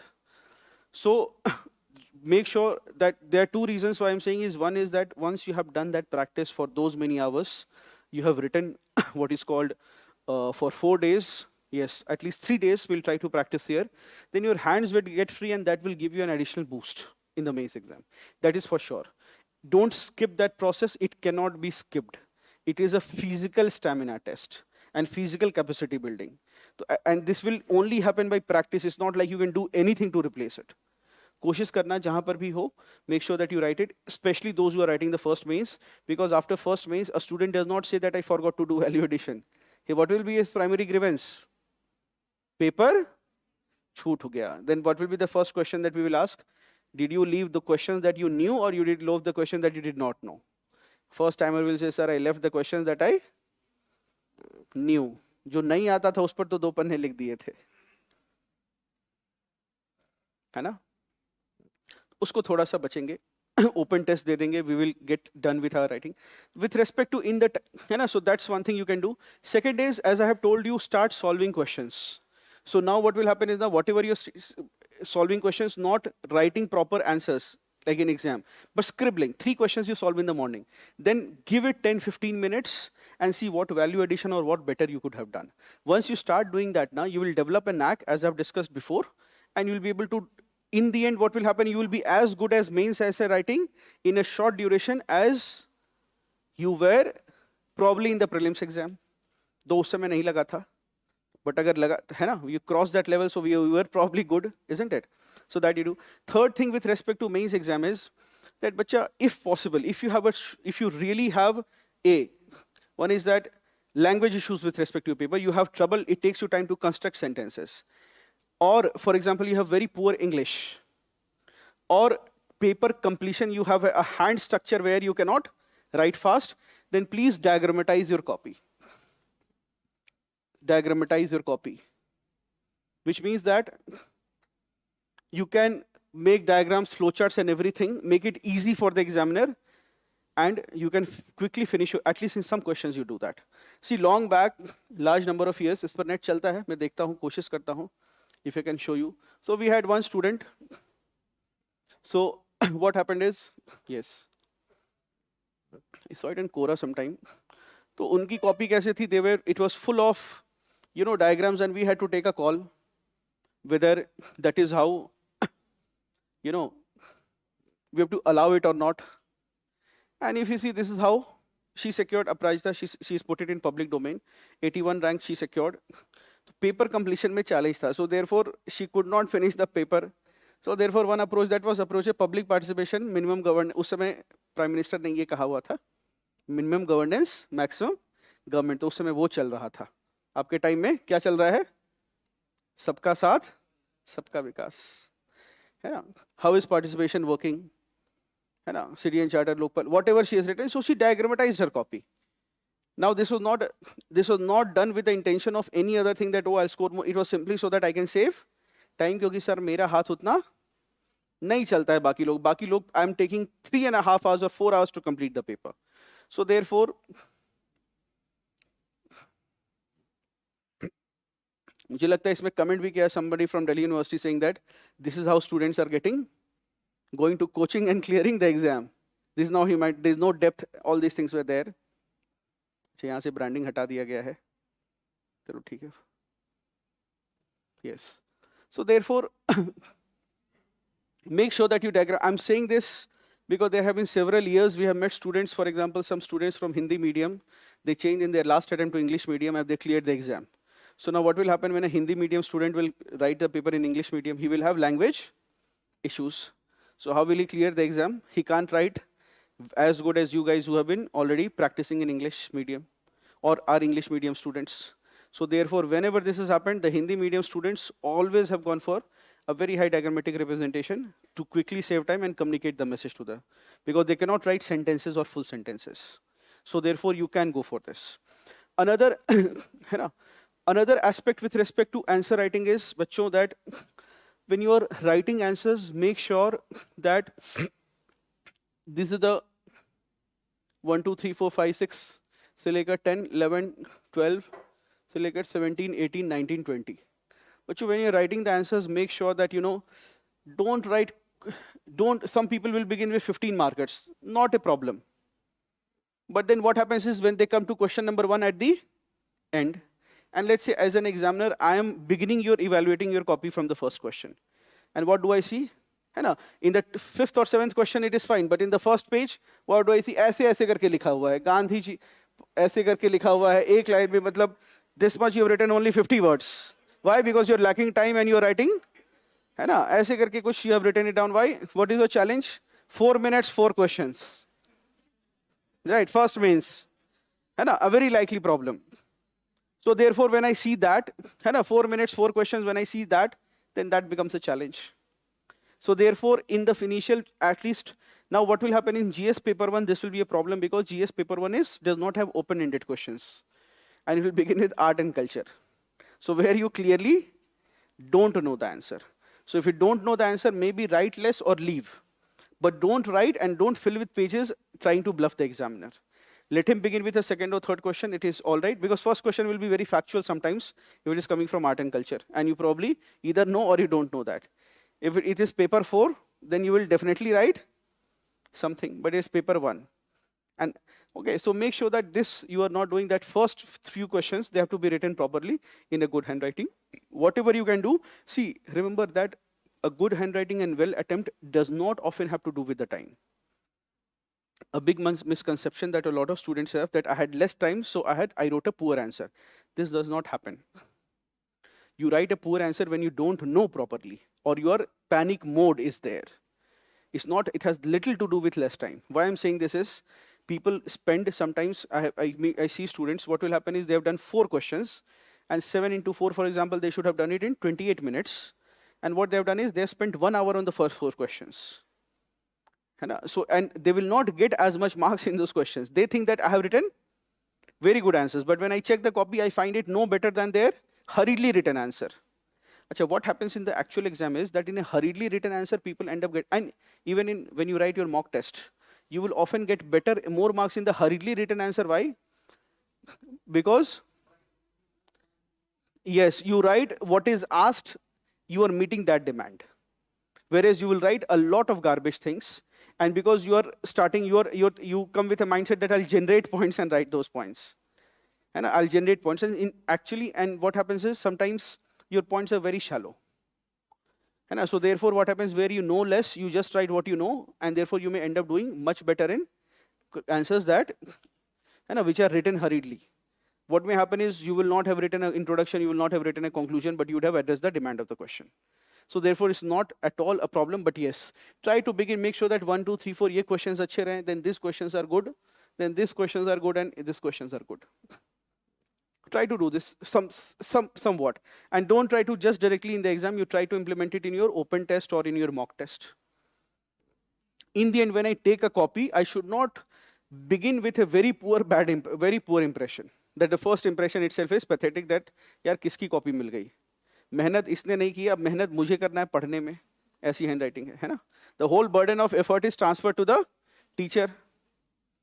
The student has abdicated his duty, and burden is passed on to me. So now if that burden will be there, then marks I will take home with me, not give it to you on paper. कि number अपने घर लेकर जाता हूँ मैं, है ना? That should not happen. All right. Then with respect to, again, time management in the exam, wherever I repeat, wherever there is a scope of a table, please make a table. Again, I'm saying there is no demand of I'm saying there is a scope of table. Right? There is a scope of a table, please make a table, even if there is no explicit demand. All right. So this will, the minute you make a table, you are able to, and then if you are making a table, at least in some questions, again, this is for those of you who have a time management problem in the exam. Let us say you at least in some 15 markers, please at least, and overall in the 20 questions that you have, at least 3 to 4 questions, please make a table and do nothing else. You will get good marks. You can skip completely the introduction. If don't have time, skip the conclusion. Between introduction and conclusion in a table, you can always skip the introduction. If you don't have time, the second thing you can skip is the conclusion. If you have time, you make the table and just conclude. All right, or just make a table. Okay, so that, but don't miss on questions that you know. That is a suicide that you are planning to do in the exam. So just make a table and then write all your points wherever there is a scope. So try to do those things. Achha. Another thing is that day in the exam, bache, एक simple principle you follow, that after every either 30 minutes or max at least every 1 hour, you must look at the watch and leave the question that you are, wind up the question that you are doing. So what will happen is now, let's say you are writing a question and you have just written half a page on it, and you see the time and it's now 30 minutes. So now you have to do, what you have to do, you know the rules. The rule is that after 30 minutes or after 1 hour, you leave the question which you are doing. So you will not really leave it. By which I mean to say is, if it's 30 minutes, finish that question fast. So every 30 minutes, what you will do, every third question or fourth question will be written with a hurry that will naturally come to you at the end of the paper. So what you are going to do after 2.5 hours, try to do it from the first hour itself. What will happen after 2.5 hours? Jitne question bache hain sabko, jo samajh mein aaya likhkar submit kiya. So try it, instead of having it all stuck at one end, what you try to simulate it in the beginning, which means that, and why we are saying this right now is because this is right now, you have the time to experiment and play around. So after every half an hour, what you have to do, you have to leave the question. So don't actually leave the question. What I mean to say is just finish off. Ki bhai, this is half an hour, now I must finish off the question and move to the next question. So jo aata hai isko likhenge. Even if it means not finishing up the 2 pages, leaving maybe 1.75 pages, that is also all right. But we'll not go ahead and then in the end what we have, because this is for those of you writing the first mains, I'm telling you, you will have no other problem apart from paper completion problem. All right. And in ethics paper, when you get the case studies, see again, what I want to tell you, see, you will end up not doing so well See, case studies is more, which is more objective, case studies or part A? Case study is more objective, which means that more and more people will agree to a good answer. It means that the variation of score is likely to be less compared to part A, which is more subjective. Now, what happens is that most of the times when you do the case studies, you will begin with case studies, okay? And now it takes a disproportionate amount of time. In effect, if you see, case studies come with parts and subparts. Second is, a large number of case studies will have what will you do in a certain case, certain situation. And in those situations, what will happen is that most of you will have an assessment of, what are the pros and cons of the various choices. Will you have it almost similar or not?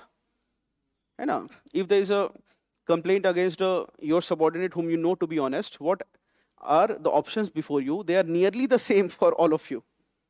It's not like somebody has a unique option, right? Except those who are from Uttar Pradesh, जिनके चचा विधायक हैं, है ना? कि I have some more options than what is available to ordinary mortals, right? So you have almost all the same options, and the pluses and minuses, there could be a variation depending on your practice. So therefore, the variation may not be so much there. But when you come to paper A, you see why paper A, people end up getting very high marks, not because they are writing brilliant, but because some people are writing very pathetic. I'm saying that, see, there was a time, when this ethics paper was new. So there was not so much notes, not so much documentation, and we did not know what areas UPSC will ask question from. Today, we have fair idea about where the questions will be coming from, what type of questions that will be set by that. Because there is no department of ethics, so you do not have a book on ethics. The books were written after the syllabus happened, and after 2 or 3 years, the first edition of the books that came were very different from the books that you have right now. Uske pehle bilkul alag type ki books aayi thi. Because that time we did not have clarity on what UPSC will ask. So now you have very refined, and teachers and students have also worked, they have refined their content. So what happens is, that in part A, students end up writing very pathetic things.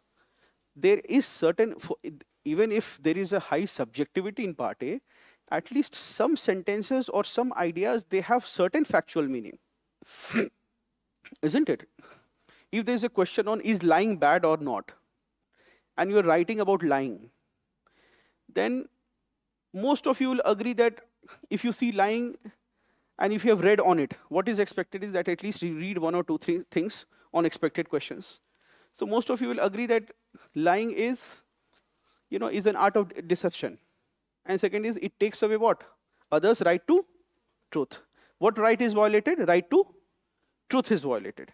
So now, therefore, what happens is, this is something that I will expect probably, that lying is a form of deception where others' right to truth is violated. Now, you may not, and I'm not saying you have to write this only, but I would at least, in every question, I'll have certain anchor points that as an examiner, I will expect. Now, in paper A, what is happening is that without focusing on the term itself, people will write n number of things. Where now my expectation is at least that first you know the answer or not. And there I'm finding too much variation. So therefore, some people write such bad answers in part A that it leads to over-awarding of marks to the people who have written well. All right, so in paper 4, make sure that at least the initial questions you attempt well. Make sure that whatever are the keywords that are given or the expected topics, at least you have made 50, 60 words notes on it. Or you have read Wikipedia, or you have read their English definition should be known to you. Their English definition has to be known. It's not that there's a question on ethical dilemma, you don't know anything about ethical dilemma and you just go and write, you make it up. It's not possible. It won't be correct. And that impression, if I get in the initial pages, then it will be detrimental. If in every question you have written lying is not a good activity, it is a sin for the society, you have written all those things, and you're not getting any further than that.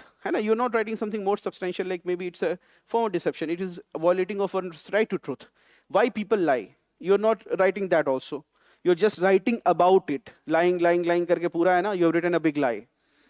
Right? You're not analyzing, you're not saying why people lie, or how, why lying is wrong in the first place. Right? When a question comes, you are expected to analyze it from a humanities perspective. Right? So you say lying is wrong because, and that is what is expected. All right, so in paper 4, make sure that first part you are able to address well. It's not that you begin with case studies and you think that in case studies, no. Please do part A well. In fact, what I'd suggest is at least first 3-4 questions, you do it, then you move to case studies. I would want you to, do few case studies after every 30 minutes. Try to finish 2 or 3 case studies. Then again, after 30 minutes, come back to part A, then try to do case studies. Why I'm saying this is a lot of students will try to do everything in one line. Now, what will happen is that we always have a spillover effect in case studies, which means that there's a question, what are the options available before you and how will you deal with the situation? Now, what happens is you end up writing poor case studies, not because you don't know, but because you are bored of writing it. This is an actual situation that you will face in the exam. Why? Similar kind of, administrative question is asked. Your subordinate has, what are the options and what will you do? Now, what will happen is that you are not even changing, you are simply writing what you have written in the previous question because you are just carrying it forward. So, क्या है, अगर लग रहा है similar है ना, go and write a part A question.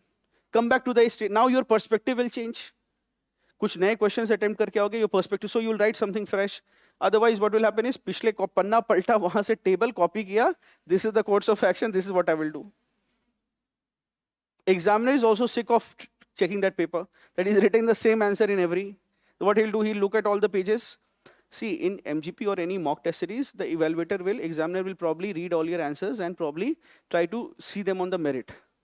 But if you meet any faculty, any professor, what they will do is they will try to take a look. Broadly, they will try to understand they don't rate the answer as much as they rate the student. They don't rate the answer as much as they rate the. Don't expect that. So they will see कि अच्छा इसने सारे answer में वही लिखा है. So now what he has written, is it below average, average or above average?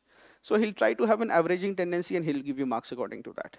If you've written all brilliant, but yes, if it's the same answer nearly or same table is made, then there will be definitely a problem.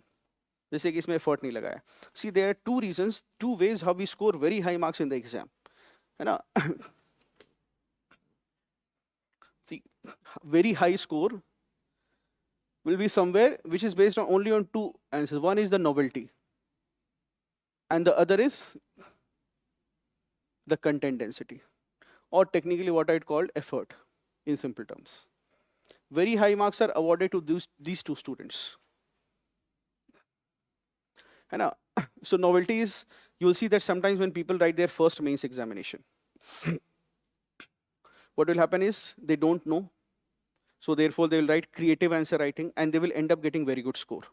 But when they have to write the second time, for example, I have so many students who have gotten a service in their first attempt.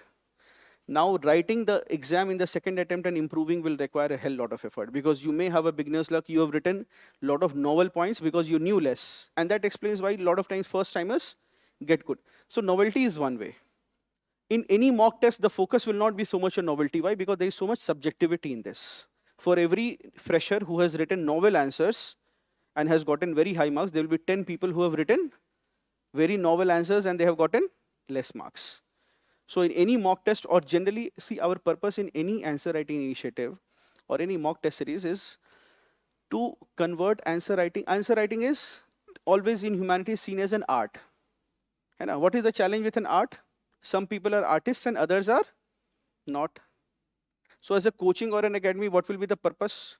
The purpose will be to move it from an art to a science, which means that can we make certain broader rules which anybody follows and can have predictable outcomes. That is why, what do you call a science? What is a science? When do you call something a science? Yes, universal principles is the test of science. You have if you have made certain principles which are universal, then it's a science, which means it is not dependent on me or you.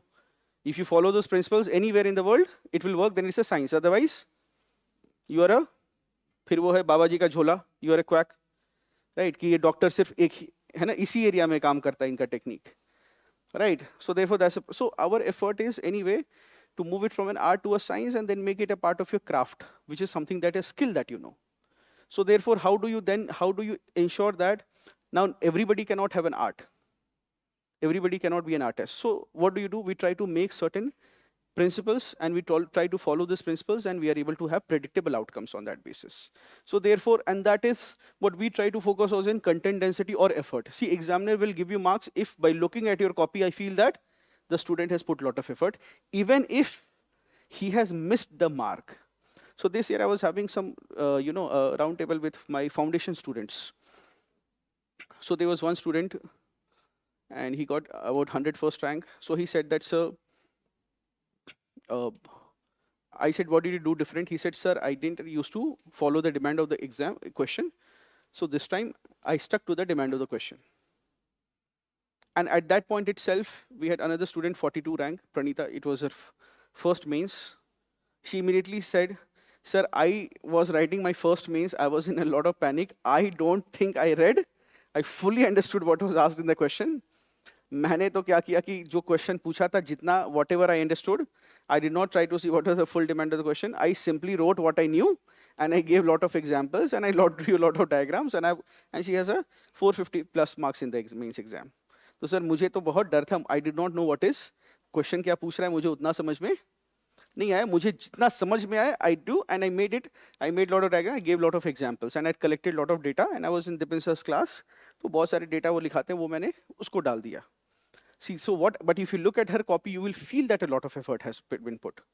Okay, Pranita, as you see copy, this is something that has to be there. So one way how we can show that we have put an effort is, one is work on your content density, which means that when I'm reading your answer, I'm finding so many points that I'm bound to give you marks.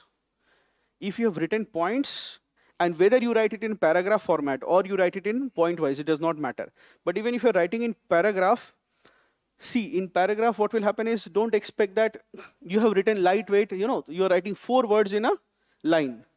And overall, you have just written 7 sentences in first page and 7 sentences in next page, and you'll end up getting marks.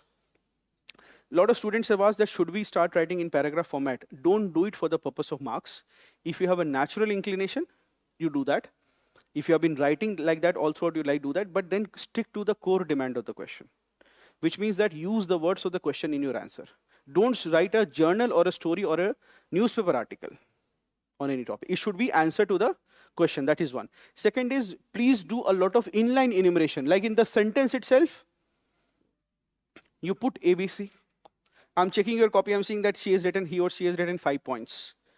Highlight it to the examiner that I have a content dense answer. It's not like just I have written 2 pages, each having 7 sentences each.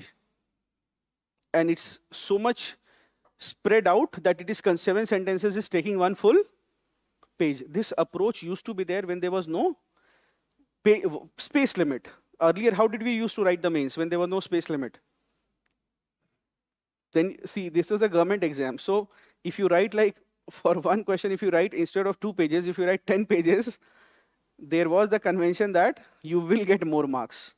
So usme kya technique hota tha? And this is something that was known only in people who are staying here in Delhi and all, that you have 2 pages. What you do is, every line you write only 3 words or 4 words. दूसरा यहाँ पर लिखो. ठीक है, तो essay का paper सबसे पहले, first paper would be there, essay. No space limit is there. Word limit is there, but no space limit is there. And you will get a 30 page or 40 page booklet. Within the first hour itself, somebody in the hall will raise hands and say, sir, more paper. अब उसके पीछे वाले tension में, इसका paper खत्म हो गया मेरा, है ना. तो बहुत लोग क्या करते, पेपर मांग लेते थे प्रेशर बनाने के लिए.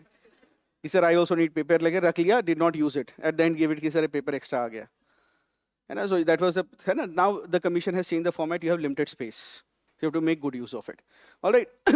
So that is with respect to answer writing and time management. Yes. Then next is essay. Essay I will not take today. With respect to speed. So speed, again, I have said I do not have anything else to add. If you have a speed problem, one is that please write the open test. Again, this year's open test is especially, if you are not going to write it, then take the question paper and the solution. You study it. Why we are saying this is because we try to finish off the topics, whatever was important, we try to ask in MGP. But then the government has done too many new things in the past. Just 1 week, 10 days. So now the problem is we want to ask questions on those topics. So now they are left. Some topics are freshly created for this year mains. So it is your misfortune and my misfortune that new issues, you are writing a mains where there is just too much news has been created suddenly. है ना? So therefore, we will cover those questions through MGP. So even if you don't know, for example, you write the test, or if you're not able to write, then you take the solutions, those questions at least you prepare. And please don't study anything apart from it. If you're doing current affairs and MGP, don't study anything apart from it. Whatever new issues have come, if it is important for the mains, we will ask a question on it. ठीक है, तो question के through you'll be prepared. We'll take care of that. You don't need to now again go for array, all these issues are done. Whatever is important and whatever is necessary from a question perspective, we'll cover it in the open test, given that all other tests are now coming to a close. They are over. All right, मुझे लगता है अभी paper, अभी कौन सा paper बचा हुआ है? Paper 3 and 4 is left right now for this year's mains. है ना? Paper 3 and 4 is left. So changes have been brought in which paper? Paper 2, primarily. All right. Then with respect to test writing versus revision, that's sure what should we do? So okay, I have taught this in my ethics class, and I will tell you, see, one common tool in humanities is that whenever there is an either or question, then we use two, and you have to choose one. Then what will you do? In humanities, it's not a science, it's humanities. So what do you do? Yes. So there are certain techniques. One thing that you will, instead of choosing either or this, you will say that it is a false binary. In the conclusion, you will say that what does India need? Does it need a Mars mission or good hospitals? What will you say? It is a false binary. India needs both. That is how, as an administrator, you can save your job. Isn't it? You always take the middle path, ki ye bhi aur wo bhi, hai na? In humanities, we also use this tool, science versus humanity or any other topic. So one typical tool that we use in humanities is that we use the phrase, or for example, the two wheels of a chariot. We always compare something where you have to choose between two. What do you end up saying? That these are like the two wheels of a chariot. And if the chariot has to run, what do we need? We need both. The Supreme Court said this. Fundamental rights and DPSPs are like the two wheels of a chariot. Because if it says fundamental right is stronger than DPSP, then whose power will increase? The judiciary's power will increase. Why? Because it is the guarantor of fundamental rights. And if DPSPs is more important than fundamental rights, then whose power will increase? The parliaments. So therefore, what it said, they are the two wheels of the. Another often that we use in social sciences when we have to write a thesis or we have to do a comparison, which is better, what needs to be done. Should there be market intervention or should there be state expansion? For anything, should there be market intervention or should there be state expansion? So when you write any thesis, or you will end up writing what? What is the best way? Yes. Yes, so you'll write both. So one common technique that we use is we use the doctrine of the blind man and the lame man. The lame man can see but cannot walk. The blind man can walk but cannot see. So therefore you are asked, in thesis paper you are asked, क्या point बोला मैंने अभी thesis में? Choosing between market intervention and state expansion. Then you can say something like market expansion is like what? The blind man that can walk but cannot see. State expansion is like the lame man which can see or guide but cannot walk. The state will say that we will provide urban manrega. Milega kuch nahi. The state will say something like this. But what it does is, so what is needed is, both of them. Right, you know the story of the blind man and the lame man. So they had to go to a certain place. So what happened is, the blind man, and the lame man climbed on the shoulders of the blind man. And he would guide the blind man and the lame man would guide him. And the blind man would walk. This is how it happened. Right, so often we use these phrases. Try to use this whenever you have to choose between two choices, isn't it? So ye karna, test writing versus revision, it is a false binary.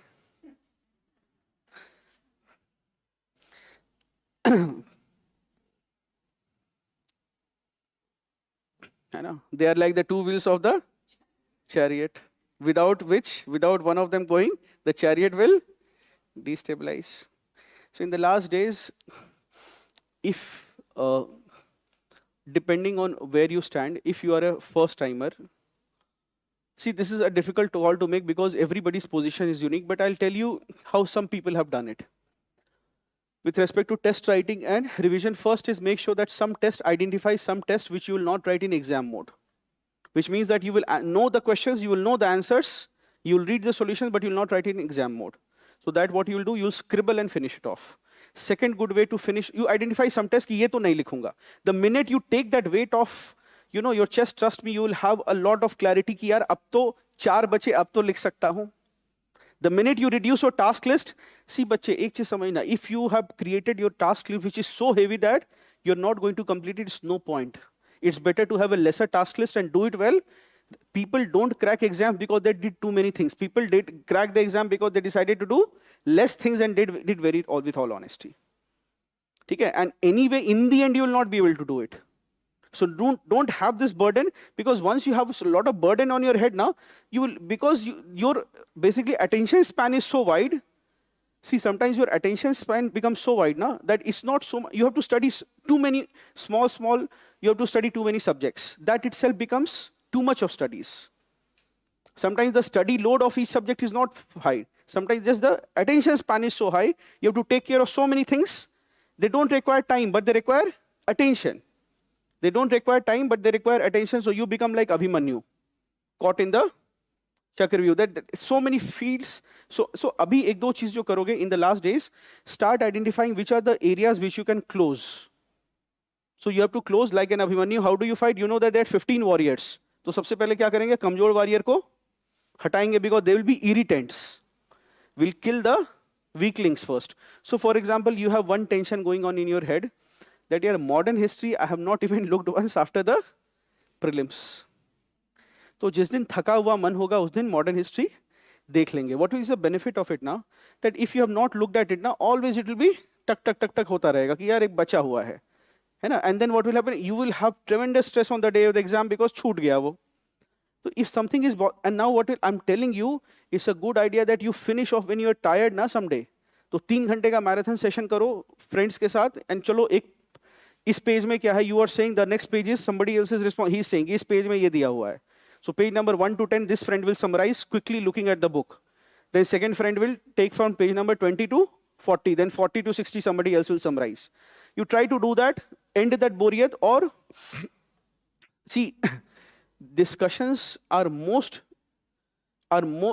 the utility of discussions is maximum in the interview and useless in the prelims round, and somewhat useful in the mains round.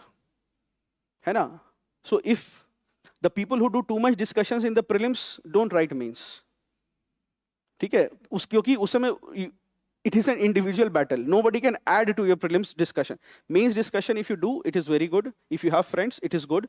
Otherwise, let's say you have spectrum modern history to look. I'm telling you, you start looking at it. You know what will happen? After just spending 2-3 hours, now you will realize that you nearly know most of it. And ठीक है, you may leave 30% of it, but broadly you'll be able to write an answer. Because you have done it so well out of fear in the prelims, that if something comes from it in a broader context, you will be able to write that answer.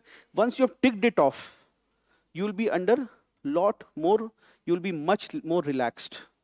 But that pending की spectrum का यार एक बार देखना है peasant revolution क्या थे, है ना? So therefore that will trouble you. So see, first step that you have to do right now is, ठीक है, one is that some test you take off, that this is what I'm going to do. Some books that you have to, some parts of the syllabus that you have to do clearly, instead of ending up not doing them. What is a good proposition? Begin that इसको नहीं करना है. मतलब I'll not get the time probably to revise my geography of prelims. Or let's say maybe all the animal species and those of environment. I'm not going to read them, and they're probably not relevant. I'll not read everything that I had in art and culture. I'll not be able to. So first is you take off things off your plate. कि ये सब तो नहीं करना है. The minute you will reduce it, you will reduce your burden. Then reduce what books and sources. Then third is that whatever is a low-hanging fruit, which means that it requires maybe 3, 4, 5 hours. I don't think that any of you will give more than 5 hours to spectrum right now, or even less. कुछ ऐसे सोच रहे हैं कि बिना देखे जाएंगे. How much time do you plan to give to maybe Lakshmikant in the last 1 month? None. Very good. Anybody else? ये सर 10 दिन पढ़ना है. देखो एग्जाम ऐसा है कि you would have studied so much so that you don't really need to study it again for the mains examination. So उसको लिख कर रख लो कि Laxmikanth strike done for prelims only and ended closed. The minute, otherwise what will happen is, you always are, देखो, when there are certain ways and techniques how to reduce. One is that, let's say you have to read a book, and now every time you read, you think it is important, then after reading half the page you feel it is not important. If you have any such thing, you cut it writing with a pencil or a pen, so that every time you don't end up reading half of it. जैसे economic survey, for example, some students, a very good technique is, na, you take a look at economic, first cut the pages with red ink which you are not going to read. Because every time what will happen, you will be feeling greedy. अरे इसको भी पढ़ लेते हैं. Then you will read half of it. Either it won't be relevant or it won't make sense to you. And every time you will open the book, you will end up with that pages only which is irrelevant. So first thing is that when you have something to read, you cut out what is not relevant, so that you are not got in it. You are not making multiple times decision on the same thing. I repeat, for the same question, we don't have to make decision multiple. Once decided, ये नहीं करना है, it's not. We'll follow up with that. So remove that decision fatigue. So therefore, now once you are, with respect to spectrum, you decided you have to study it 5 घंटे करने हैं. तो आज कल हफ्ते दिन में खत्म कर लो. आजादी के पहले आजाद हो जाओ. ठीक है, 15th August के पहले ये स्पेक्ट्रम 5 घंटे कर लिया. You will do 3 hours. You will realize nothing is there in it. You don't need to do it again. And if a question will come, you will be able to write it. And if a question is not from here, then you will anyway not be able to write it. फिर बना के ही लिखना है. So therefore, no need. So once you will write ना, spectrum हो गया. Somebody asks us, क्या कर रहे हो? यार prelims का पूरा spectrum. Finish it. बोला कि खत्म कर लिया. 15th August के दिन ही खत्म कर लिया सुबह सुबह उठ के. ठीक है, finish it off. So finish off. So right now you should have closing. कि यार ये सब what is the task have to do? List it out and then you slowly close them. I'm telling you, 5 hours you will allocate to it. In 3 hours you will know there is nothing in it. I'll be able to answer question broadly, and in 3 hours you'll be done with it. This is how it will happen. All right, इसको finish करो. Then, with respect to your test series, follow this. That, as I said, some tests you have already excluded. The others, bacha, make sure that develop the habit of solving 3 test papers in a day. Okay, instead of one test paper in every 3, one test paper for 3 days. What is a better model? एक दिन decide करो कि this is my wasting of a day. ठीक है?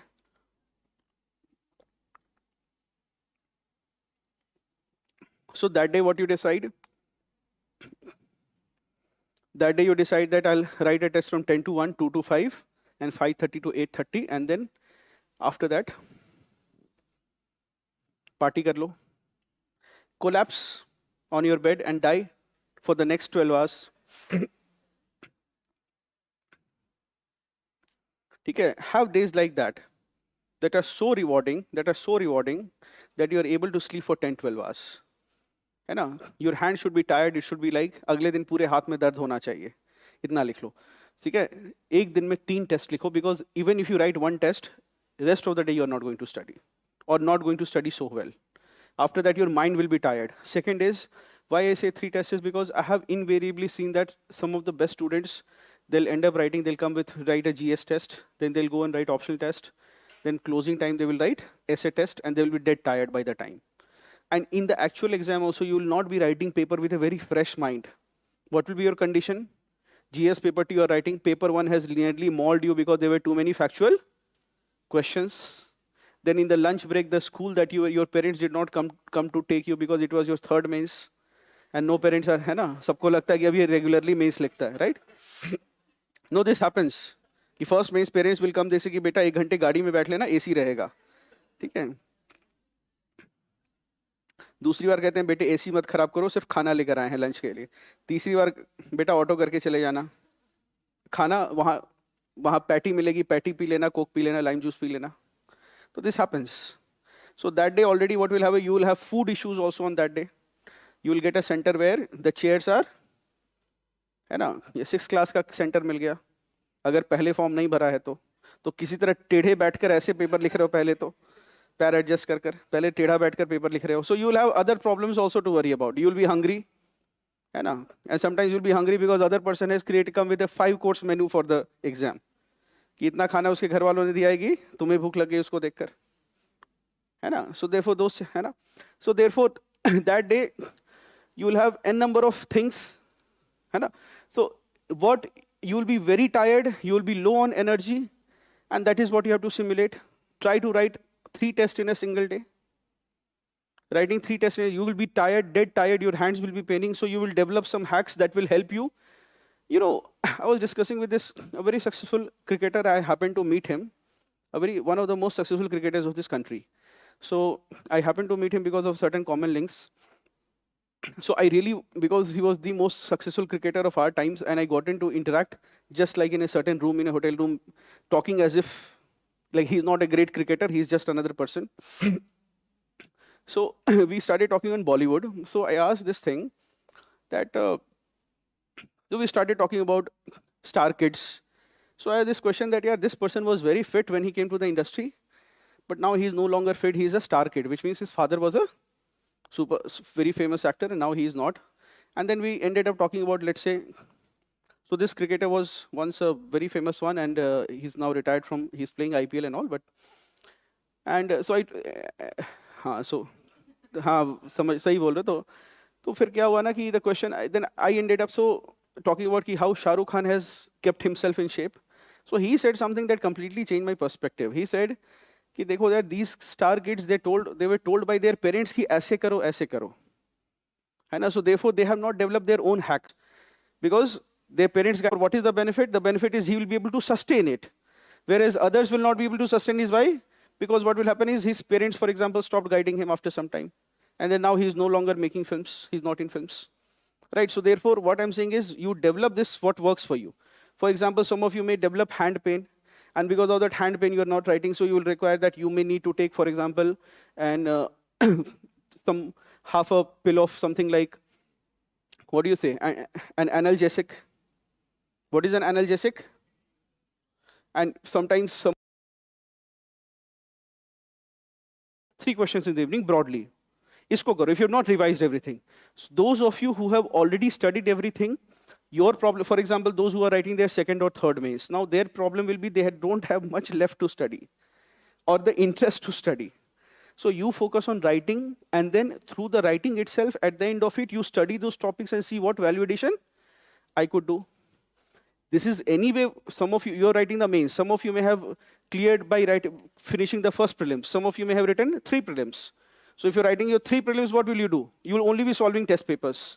Why? Because you can't study the damn book now, right? But first prelims, what do? Book ही नहीं पढ़ी है, so you will read the book. So therefore, depends on who you are. If you've not finished, then please try to finish and focus more on reading and revision. And if you've already been writing mains for some time, then focus more on the writing aspect and then analyzing and adding points from there. You can do reverse engineering. Another reason why you could do reverse engineering, which means that you're only writing the test and then adding content, is because you're fed up of studying. I repeat, you will reach a point where you're fed up of studying. So you can't study any longer. So what is a good way? A good way is you write test, then you seek yaar is topic mein what further value addition could have been done. What is further dimension? So that is something that you can do. All right, I'll wind it up in the next 10-15 minutes.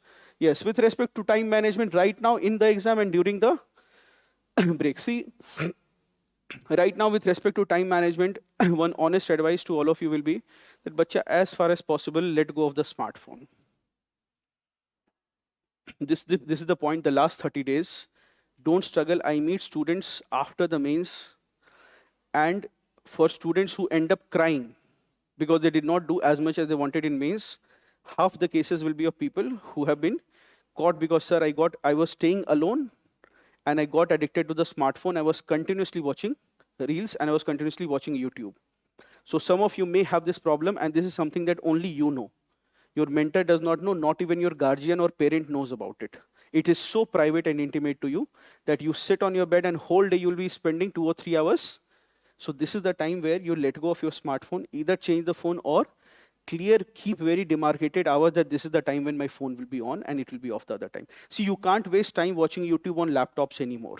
I mean, these days, people stuck on laptops are the good guys, right? 7 years or 10 years, 5 years back, if you're too much on your laptop, parents scold करते थे कि यार ये दिन भर laptop में रहता है. अभी लैपटॉप जो देखता है उसको अच्छा माना जाता है और फोन वाले को खराब माना जाता है. If you go at home and you watch TV, nobody will say bad things now. They'll say, अच्छा TV देख रहा है. They are happy. Parents are happy. He's watching TV. Why?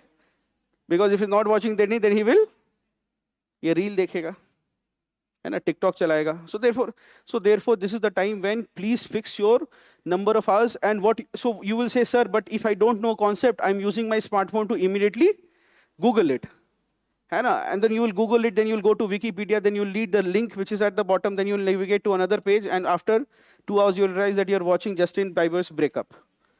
That what happened in his life. Then you realize, you will come back and realize, अरे तो मैं UPSC की तैयारी कर रहा हूँ. You went into a different world altogether. Don't do that.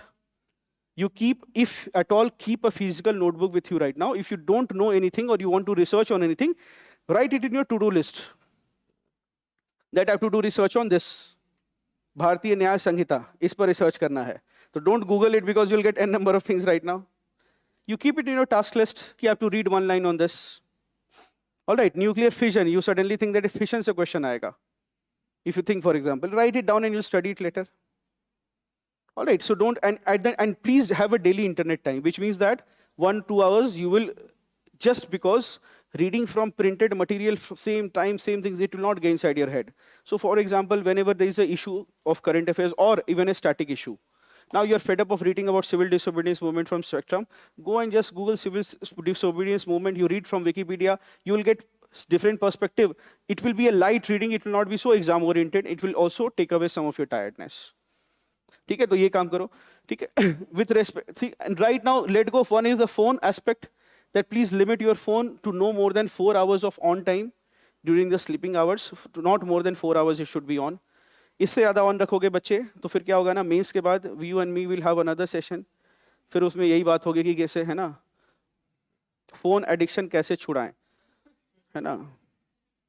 फिर बुलाना पड़ेगा किसी साधु बाबा को. इससे बचें. See, half the problem is your generation does not have as much as time management problem as you have attention management problem. है ना. How, what? Attention deficit disorder. Yes, so that is the problem. है ना. We are living in times of an attention economy.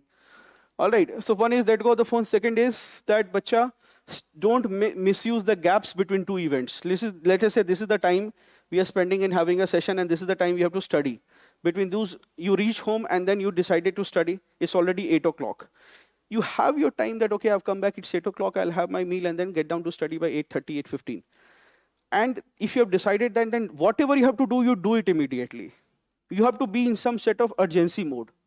It's not like you have decided कि अच्छा घर जाकर it will be 8 o'clock, I'll have my meal and start studying. And that at 11 o'clock, you realize that on your sitting, your newspaper is open on one side and phone is open on another, and your thali is open on your table and it's already 11 o'clock.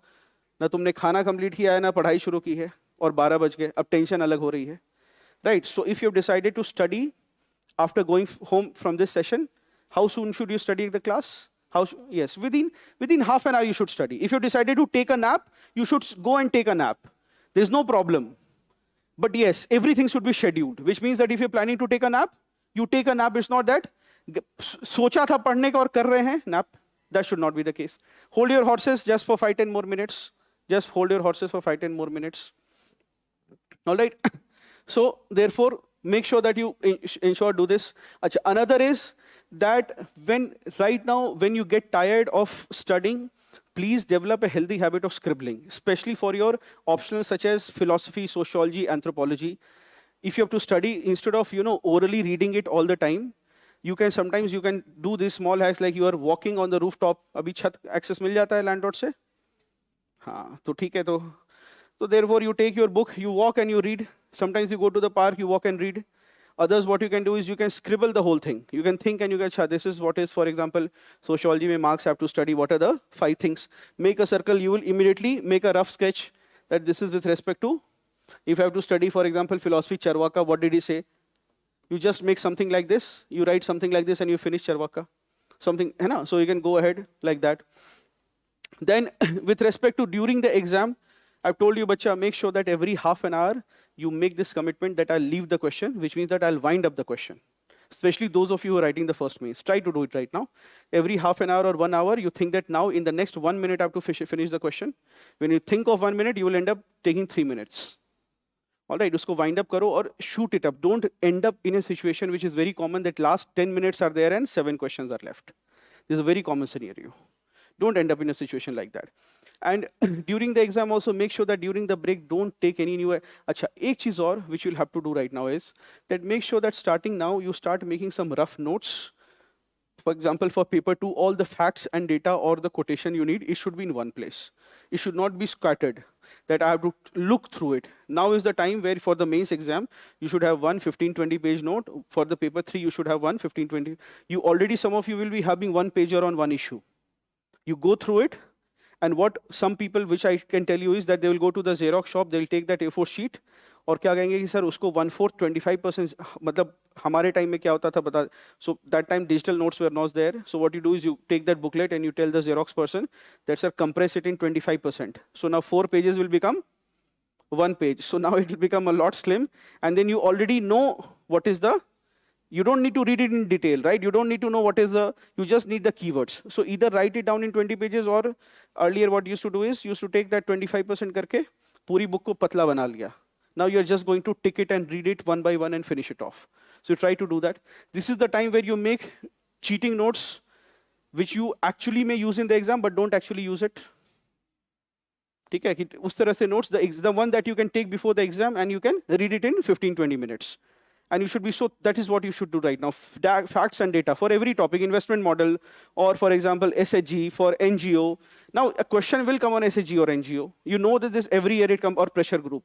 So therefore your facts and data should be ready. Some keyword should be ready. Any code, any committee, if you know, it should be ready. You can pick it up from MGP, from CA classes, whatever is there. And बच्चों एक चीज और है, ये होगा नहीं, और nobody has been able to successfully do it. So therefore, once the GS is over, you will get plenty of time for optionals. Usme the trick is that you will think that after I have come back, every day after the exam, one thing that will happen is now you will think that I will sleep and I'll wake up at 4 o'clock and then I'll study. Or maybe I will relax for some time and then from tomorrow I'll study. Especially once GS is over. And for optional, how much gap do you have? 5 days. Bacha, the trick is that you start studying. If you don't study immediately on the day, you have gone. If you don't, see, beginning is very important. सिर्फ उसमें एक चीज का game है कि today my 4th paper is over and I have to study optional and now there are 5 days.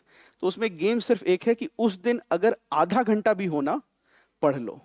If you are able to study half an hour on that day, the next day you will study. Otherwise, what will happen is first 3 days will be gone. And then 2 दिन बचा रहेगा तब पढ़ोगे and it will be effectively 1 day before the exam only you will be studying optional subject.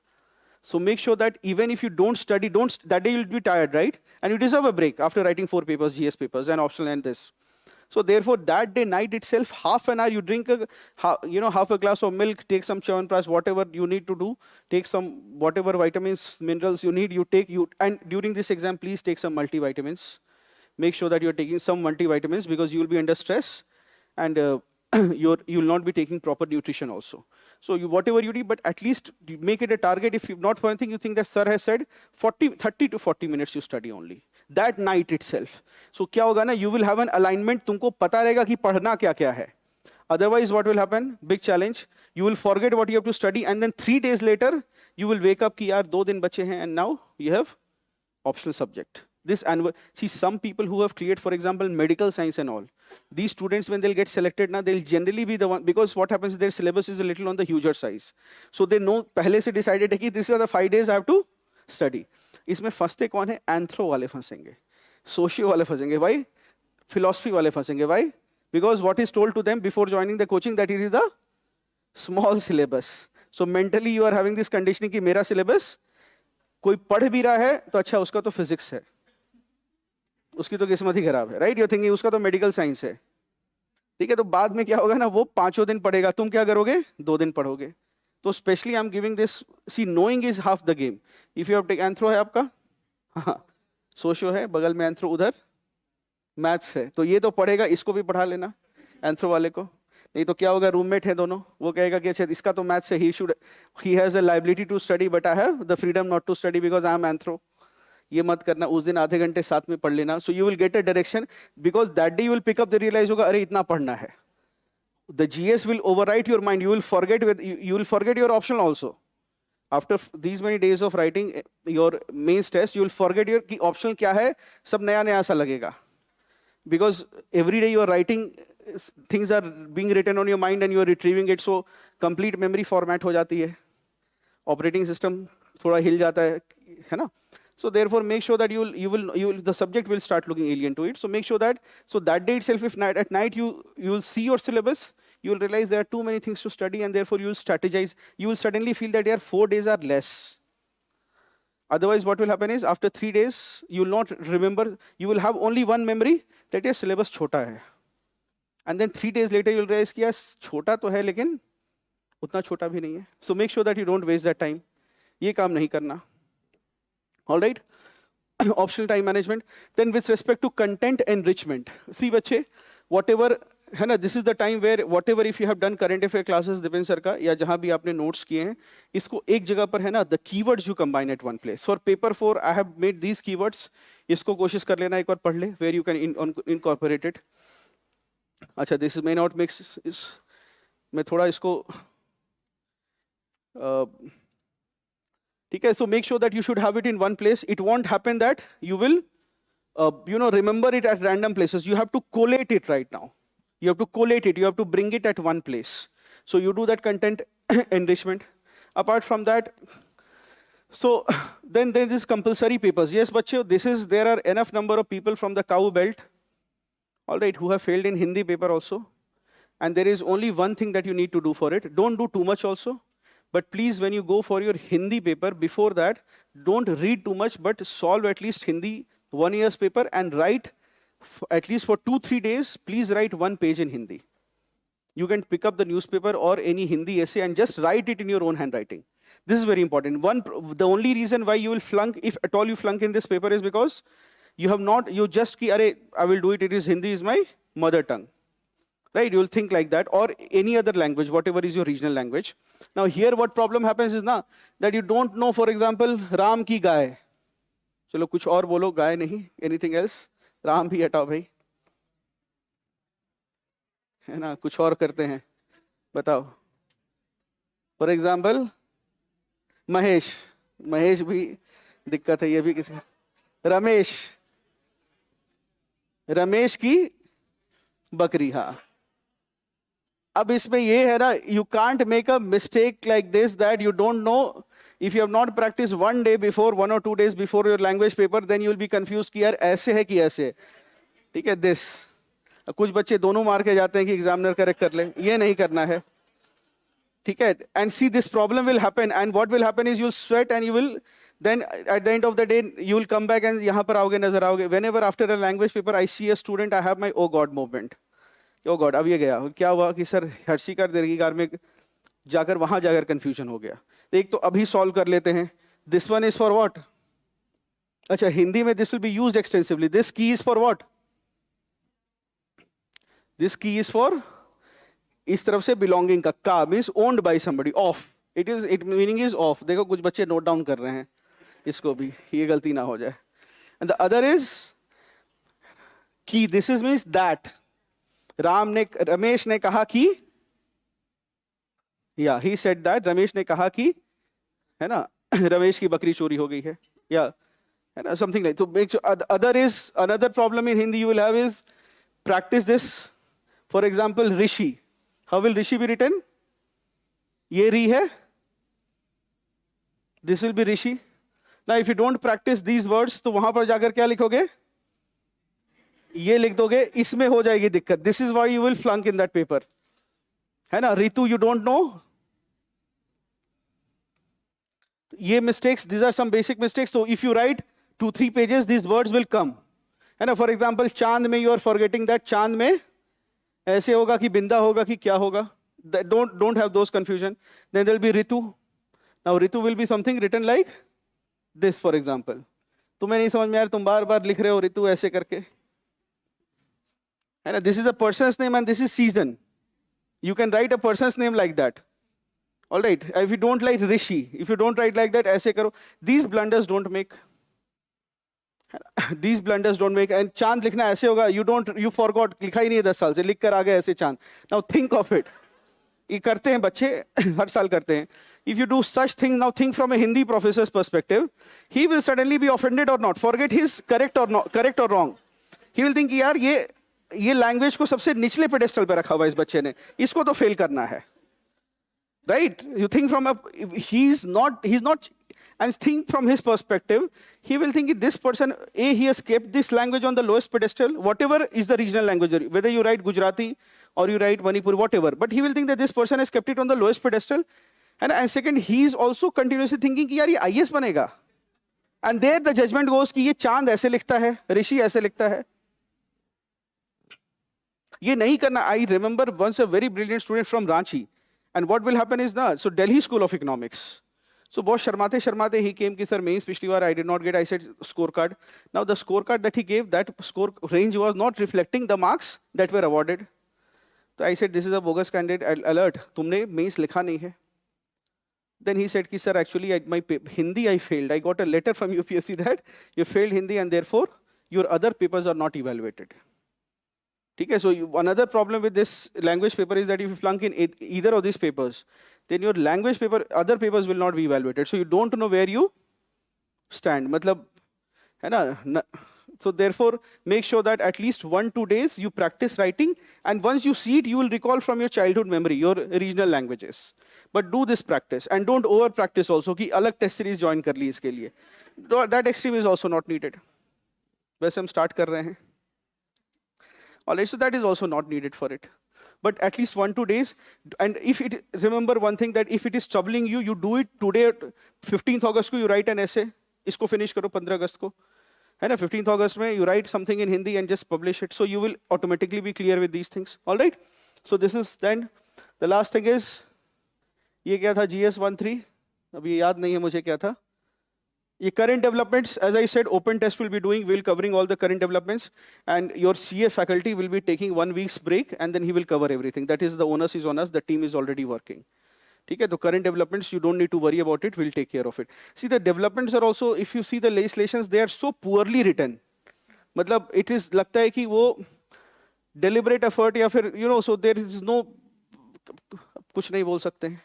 Last 15 days में क्या करना है? तो क्या करना है? थोड़ा पढ़ना. अच्छा, make sure that बच्चों these days you will have the problem of sleeplessness.